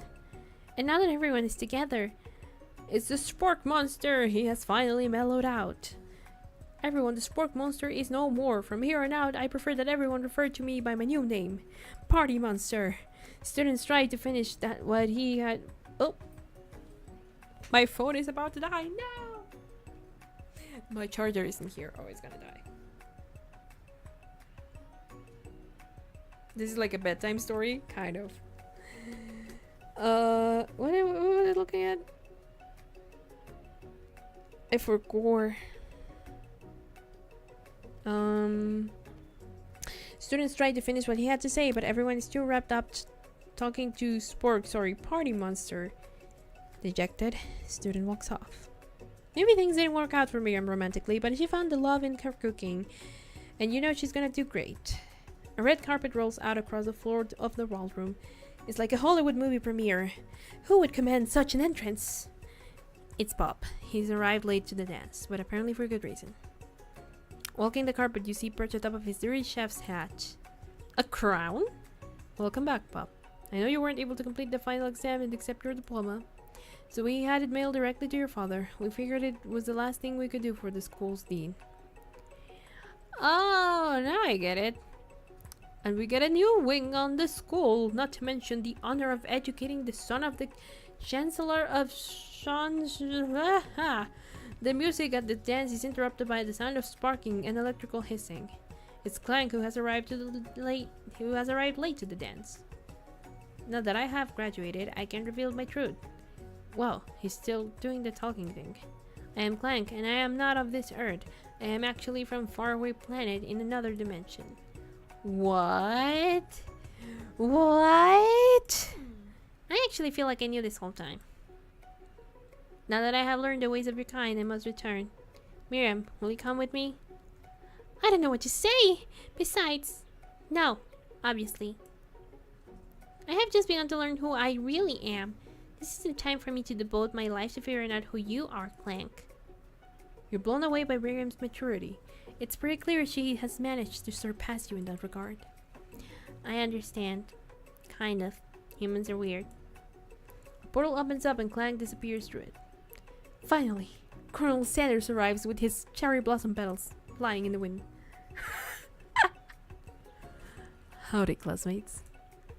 Just like the first day you met him, he has come prepared to feed the entire class. However, it's not enough to just give them a bucket of chicken. This time, it's a full meal. I didn't get to be the most famous chicken man in the history of chicken and man by not reminding people to go out and buy my chicken. Oh my gosh. The end? No, it's not the end. As everyone feasts on their delicious chicken dinner, Colin Sanders finds you sitting at the edge of the dance floor. Leo, what are you doing sitting all alone? Oh, you know, just waiting for the right person to ask me to dance. I wonder, might you tell me, what are the qualities that you would expect to find in such a lucky person? He's so dark. Off of the top of my head, I don't know, a spicy mask, a tidy goatee, and a degree from the University of Cooking School Academy for Learning, just to name a few. It truly is my lucky day. Would you dance with me? Yes, I would love to. As you glide across the dance floor hand in hand with Colonel Sanders, the future stretches out in front of you. And once my 100th franchise is up and running, I'll be ready to take a day off. And I'll be so glad to spend it together with you, Leo. How sweet. We'll work together and play together. Colonel Sanders stops dead in his tracks. Work together? Well, I think this is something I'll just need to do by myself. But who will help you run your restaurants? I don't believe I need help. Besides, based on your time at school here, do you really like running restaurants? Do you really think the running restaurants is the best path forward? Could it be? You found a love connection, but failed to earn Colonel Sanders' respect as chef. Can you live with only half of him? Will you be able to endure sharing him with this other love, the life of an entrepreneur? I suppose I could enroll at pastry school. Oh, my dear Leo, I'm sure that you'll find your place eventually. And along the way, you'll have me by your side. The end. Does this have multiple endings? Oh my gosh. KFC presents. Wow. What a game. Oh, this is the thing that... Okay, this is the thing that was like super loud on my end in the beginning.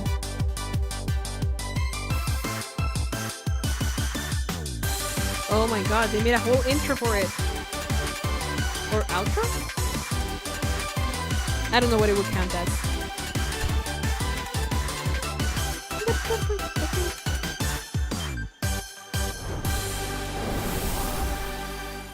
There we go. Can you load the game? Like, you don't even have save slots, so... Oh. The first byte, the second byte, the third byte, the fourth byte, the fifth byte of 87, I guess. The 6th byte, the 7th byte, the 8th byte, the 9th byte, the final byte. I wonder if it had to do... I was falling asleep over here. It was the game, it was not me. I wonder, does this have multiple endings? Man, what a way to advertise your franchise that is clearly not popular enough that you need to make it this thing. Why was this made, I wonder? I don't remember. I'm pretty sure there was a reason, but I don't remember. Sanders. Endings. There's a walkthrough. Okay. So you have to go chapter by chapter. First, I want to see the first bite. I want to see what happens if you give up. Oh, no, this is not the first bite. Okay. Then title screen. Let's see. What did I choose?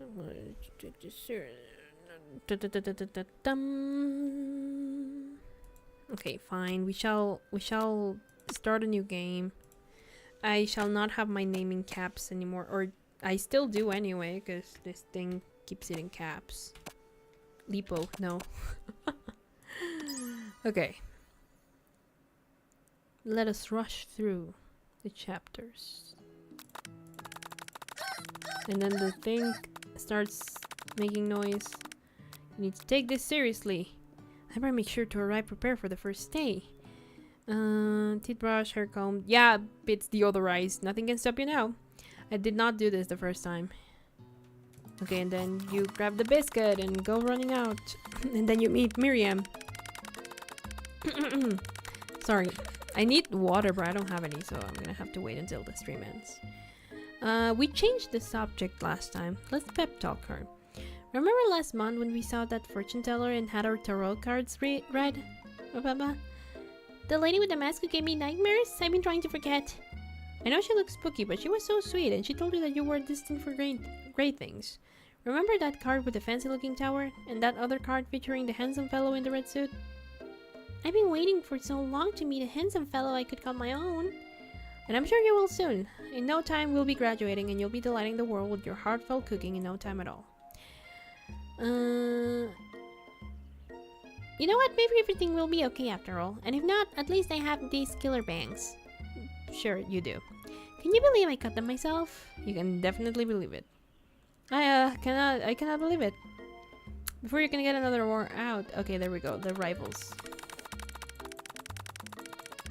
And then we escape through.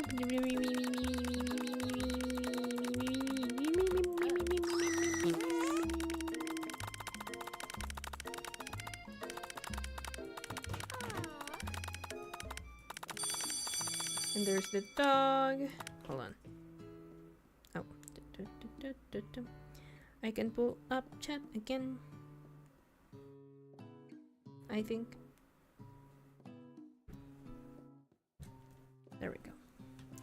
Now, where is chat? Here. Whoa, wait.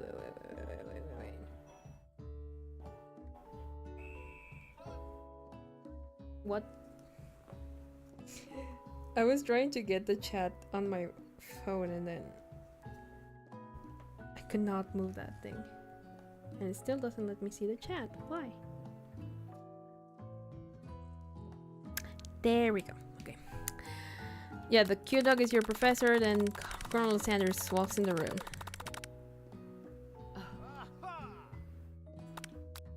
You take a moment to clean yourself up.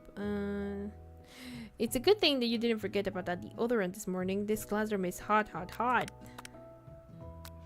Okay.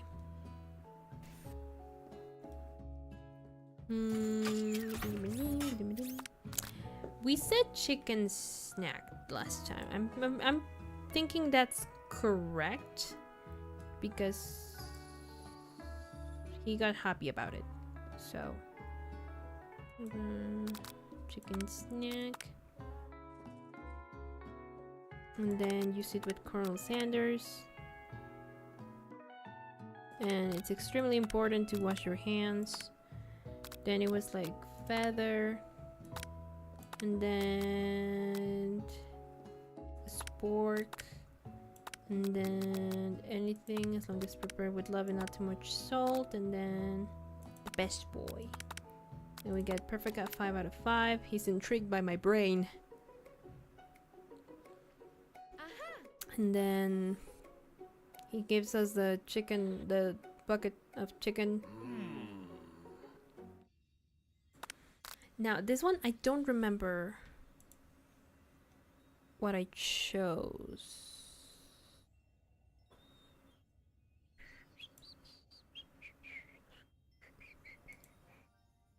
I think it was this one.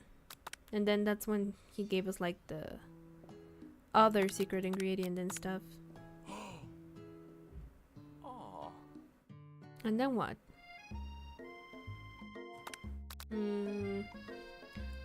I think it had to be about being modest.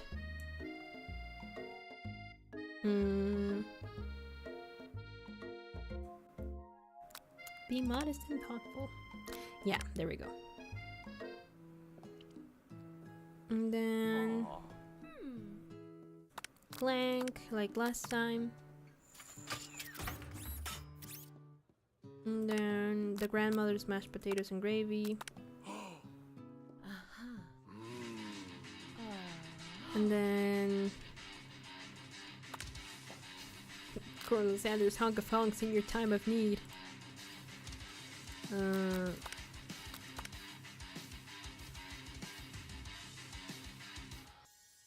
Yeah, we baked that. Well, we got that and it was delicious. And then that one killed the student, supposedly. And then we're having a moment and then he interrupts. Then the spork monster comes. Now, do we attack or do we defend? Maybe... Can we try defending the whole battle, perhaps?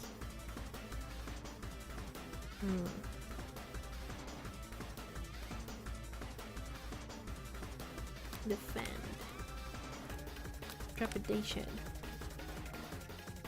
You close your eyes side, but then open one just enough to squint and see the spork monster across the battlefield. For some reason, this makes you feel more prepared for what comes next. And he throws hot gravy at me. Which is fun. Oh! You think about that feeling you get after having a good meal, where you're so full and happy that nothing can get you down. Like food in your belly, just the thought of it warms you. Mash mind. Defend. Buff up. Into your arms. And then defend. I mean, I think this is just when he's gonna like come in. You curl into a ball. I'm not cut out for this. Okay.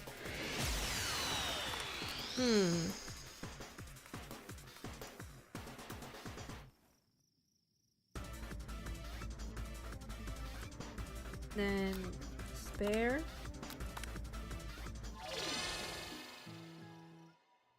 And we get the weird thing and the book and the dream sequence.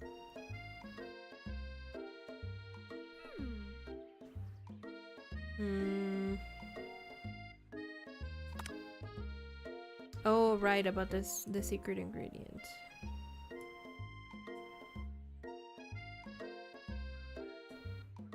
Make up a fake ingredient. It says here that I have to like run to him. I don't think that's the best option, but sure. You decided the best way to show Miriam how serious you and Colonel Sanders are would be to run to him. Surely he'll sweep you up into the back of his stallion and you'll ride away together. That'll show her good.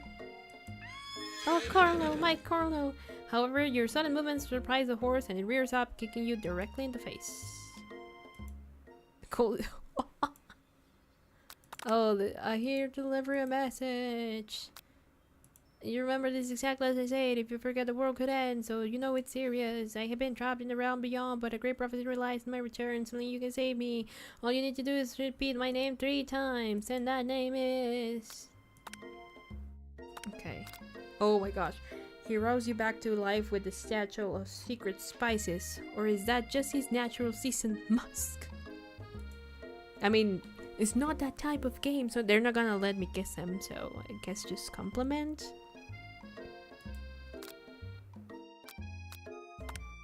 Maybe he shouldn't be riding a horse to school, and maybe he shouldn't be running up to animals. You don't know. It's hard to say who was in the wrong here. But one thing is for sure, that Colonel Sanders is pretty dreamy. That horse has beautiful shoes. I could really feel how smooth and sturdy they were when they were just pressing into my face.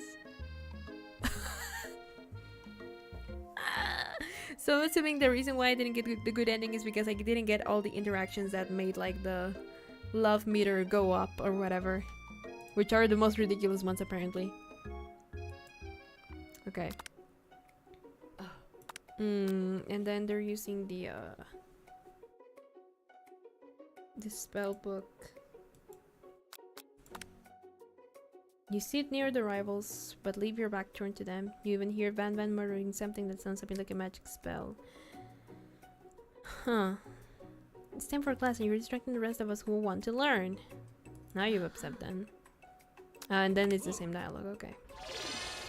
And then the book.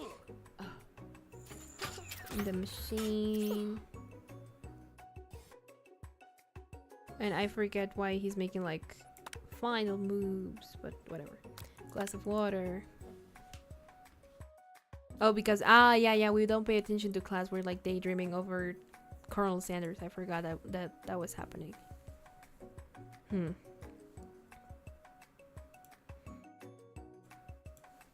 That was it was from my favorite toilet. You. Anyway, now the battle. Do I have to? Okay.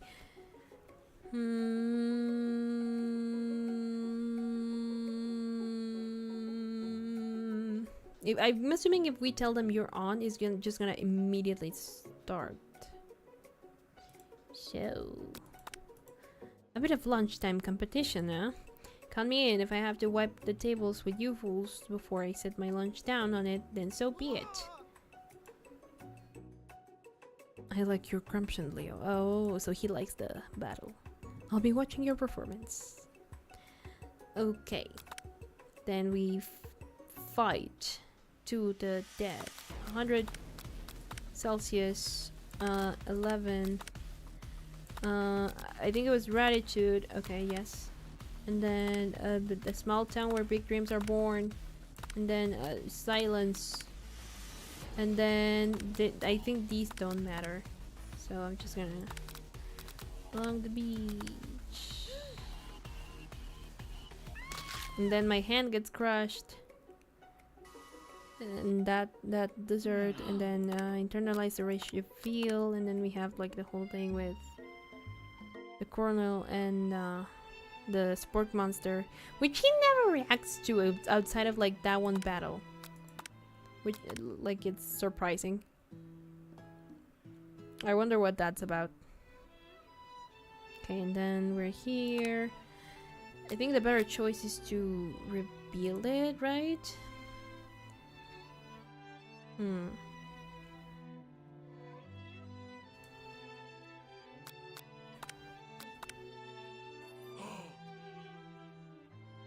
And then we'll have to like look around.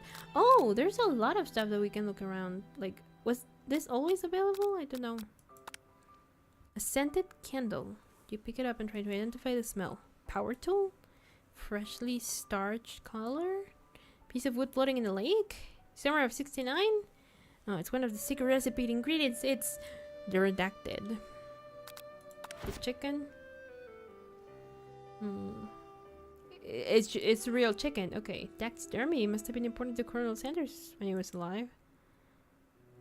The true state bird of the great state of Kentucky. What is this though? A lock of silver hair is woven through the teeth of the comb. Upon further inspection, you realize that the hair therein isn't just silverly in color, it's actually made of spun silver. Okay, and then the door is open, so I'm assuming I have to like just click the glowing door and put on the thing. I guess we tell him the truth this time, because that was when the game started being like, oh, did you make the right choice? You fess up and tell the truth. You confess. Oh, that was confessing. I think I've developed feelings for you. I might be developing feelings for you too, but I'm concerned. I can't let anything get in the way of my dreams. Oh. You run for the door anyway. The beginning of something wonderful anyway, and we slip in in his hideaway anyway. We flattered him last time, and that seemed to work.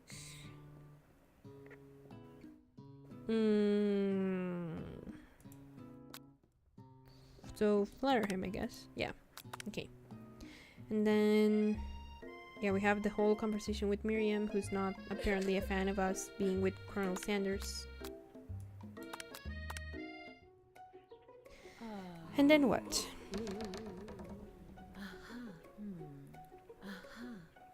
And they're talking and all that. Don't do it after all. Because it's not gonna let me do anything anyway, so like, you know. Ow, ow, ow.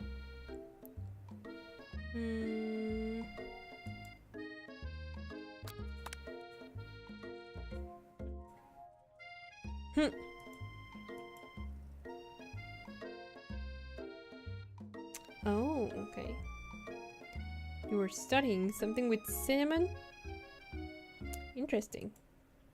I've been sitting in on a lecture series around the art of cake baking. How insightful. Ah, so this one was like part of like the test or something. Okay, and then the whole breakup thing. So cute. And now it should be the cook-off, I think.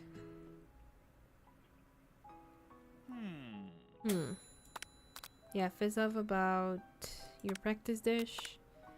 And he's like, oh, I knew it because I smelled the pie or whatever. All the ultimate moves. It was do it the hard way. And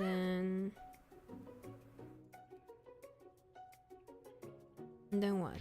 The energy from within yourself. And eventually the colonel is gonna help me. And then what?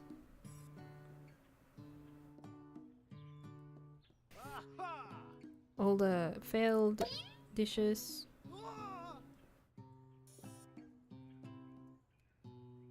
Come on, quicker. There it is. Everyone passes. It's the school dance. And then he's not a ghost after all.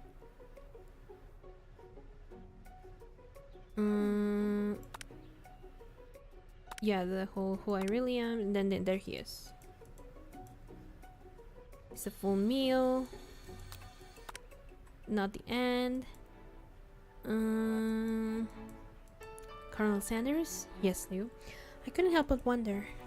Was our final exam team up purely an act of strategy carried out by two cunning chefs? Or was it something more? I'm afraid I can't answer that question directly. Instead, I'd like to ask a question of my own. May I have this tocino?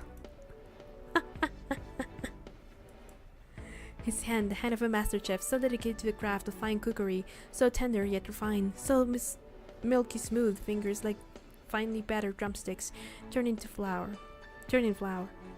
soaked in buttermilk and dusted with exotic spices.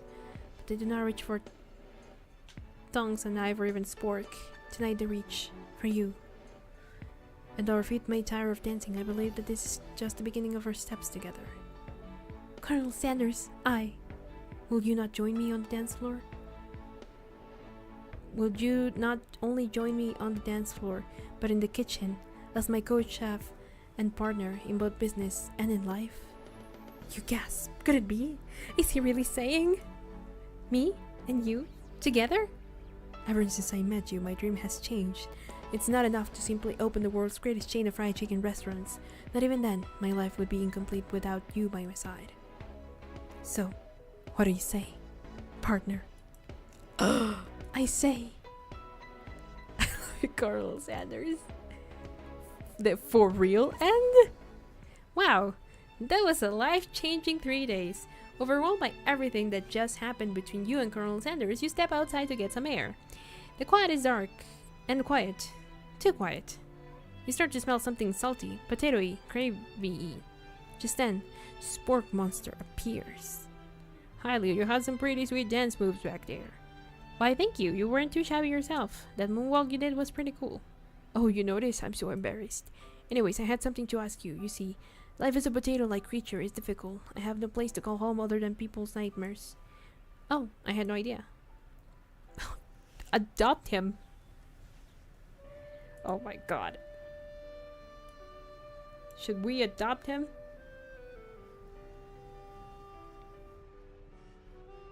The guide's like, I'm looking at the guide because I wanted the answers for the test to be correct, and it was and at the end it says you can choose to adopt Spork Monster or not, but why wouldn't you, you heartless jerk? I mean, he's not adorable, but why not? My hero, I will forever be your dad. The end. Seriously though, it really is this time. Are you sure? Are you gonna put on the opening again? Because I need to mute because it's like so loud. Okay. There we go. I muted it because, goodness, that thing is loud as heck. There we go. I don't know if there are other endings, because everything else just gets you to, like, game over, try again.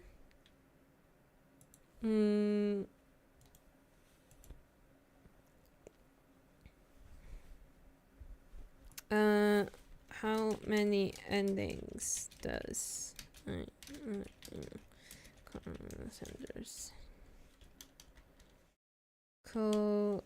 Sanders have?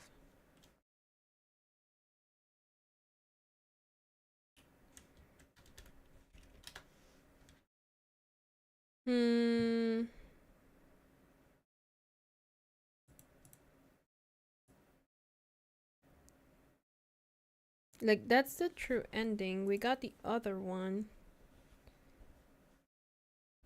I didn't get You're raped. Okay. Let me put on the thing again, and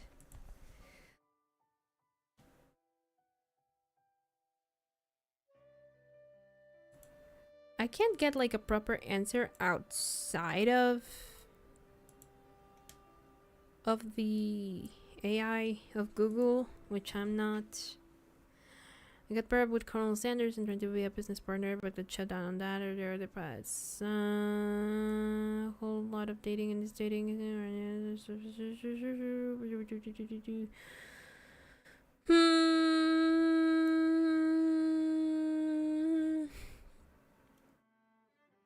Been through the game over 25 times now. Have yet to find anything else besides the secret ending.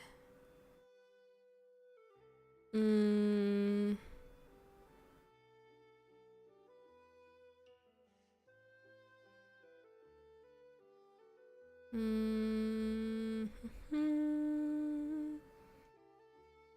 already know this, but there's a different ending to it. Only found one though. 3 endings: bad, good, and the secret. Bad is if you do essentially all of the negative choices. Ah. Do we want to get the bad ending, chat, or should we just leave it there? Up to you, honestly. Oh, it's already 3 p.m. Oh my goodness. Yeah, it says here that it has like 3 endings. I just want to see what happens if you like give up.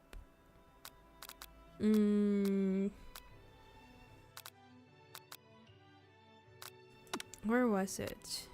Final bite. The 9th bite? Mayhaps?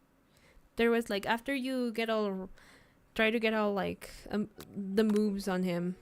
He's like, oh, it did, like, they're like, it's not that type of game, blah blah blah. I want to see, like, you have the option to give up. I want to see what happens then. No, this is not it. This then load the 8 byte.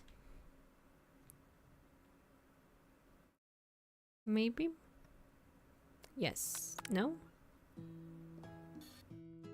No, this is the breakfast. And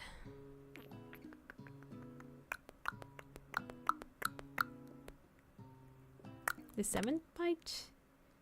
So many watch hours.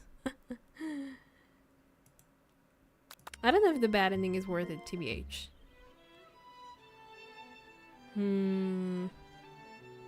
Okay, we were here. It's the spork monster.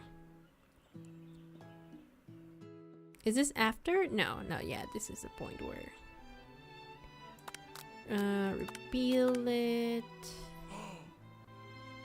And then we didn't get to check this one out. You gaze out the window across the vast lake and mountain range beyond.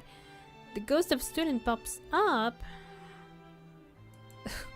Wait, what? I never even learned your name. Why would I avenge you? I could just tell you my name right now. It's... Can't you see I'm in the middle of something? And crack. You open the window a crack and the ghost of student is swept out with the breeze. Okay. We did get these. I think we've gotten everything in here. Like, of the things we can choose, so we can just like randomly choose something else.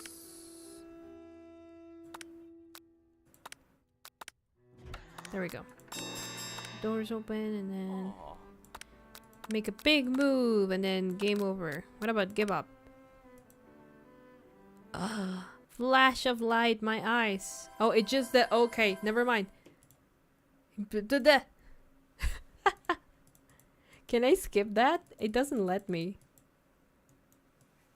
No, it doesn't let me. Okay. Whew. Then I guess, because this doesn't have achievements, as far as I'm aware. Yeah, no.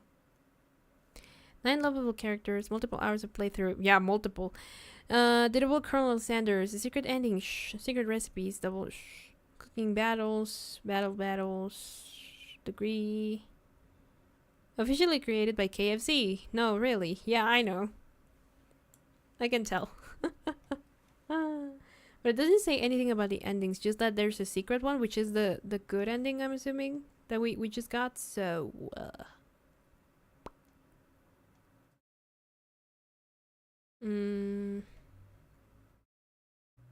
Yeah.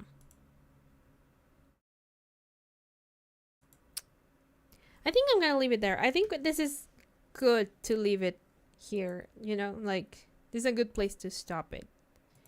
One, because I need to go eat lunch soon anyway, but also because I don't really feel like getting the bad ending. Like what could it be? I know I'm usually like the ooh, I want all the achievements. But a bad ending in I Love You, Colonel Sanders, I don't feel particularly in, like, you know, I don't feel like I would miss out on much if I don't get it. I might look it up later, but anyway.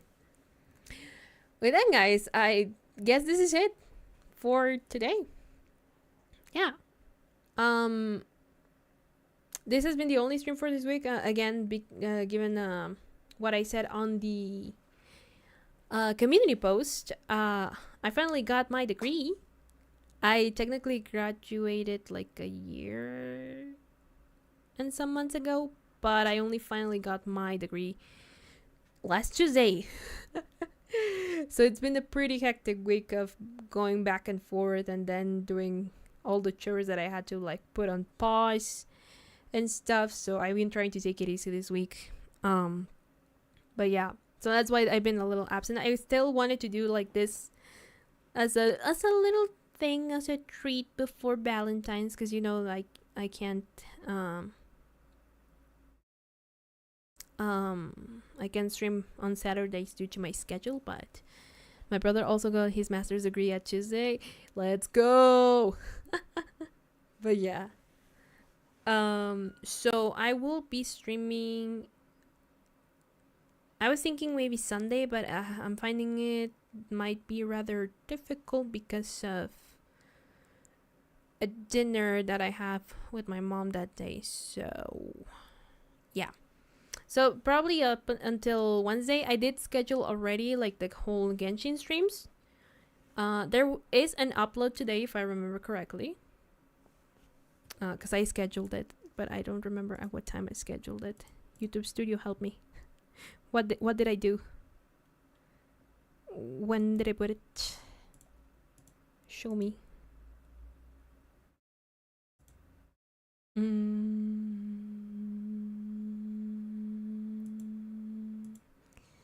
Videos. Oh yeah, in a little less than half an hour. Like 15 minutes, in fact. So, look out for that. And yep, next week more streams, a video today, and that would be pretty much it for now. I'll talk more at length about plans probably next time, because I do have like a couple of we need to sort out which games we're gonna be playing soon. So yeah, but with that, guys, thanks so much for coming. Thanks so much for being here and giving me a couple of your hours. All in all, this was really fun. I'm glad I finally we finally got this out of the list. And all in all, it was weird, but it was fun. So yeah, with that, let me take you to the ending screen before I keep on yapping. Have a nice rest of your day, evening, night, wherever you live. Happy time zone. And I'll see you next time. Alright? Be on the lookout for the video today and all of that. But yeah. Anyway. Bye bye, guys. Bye.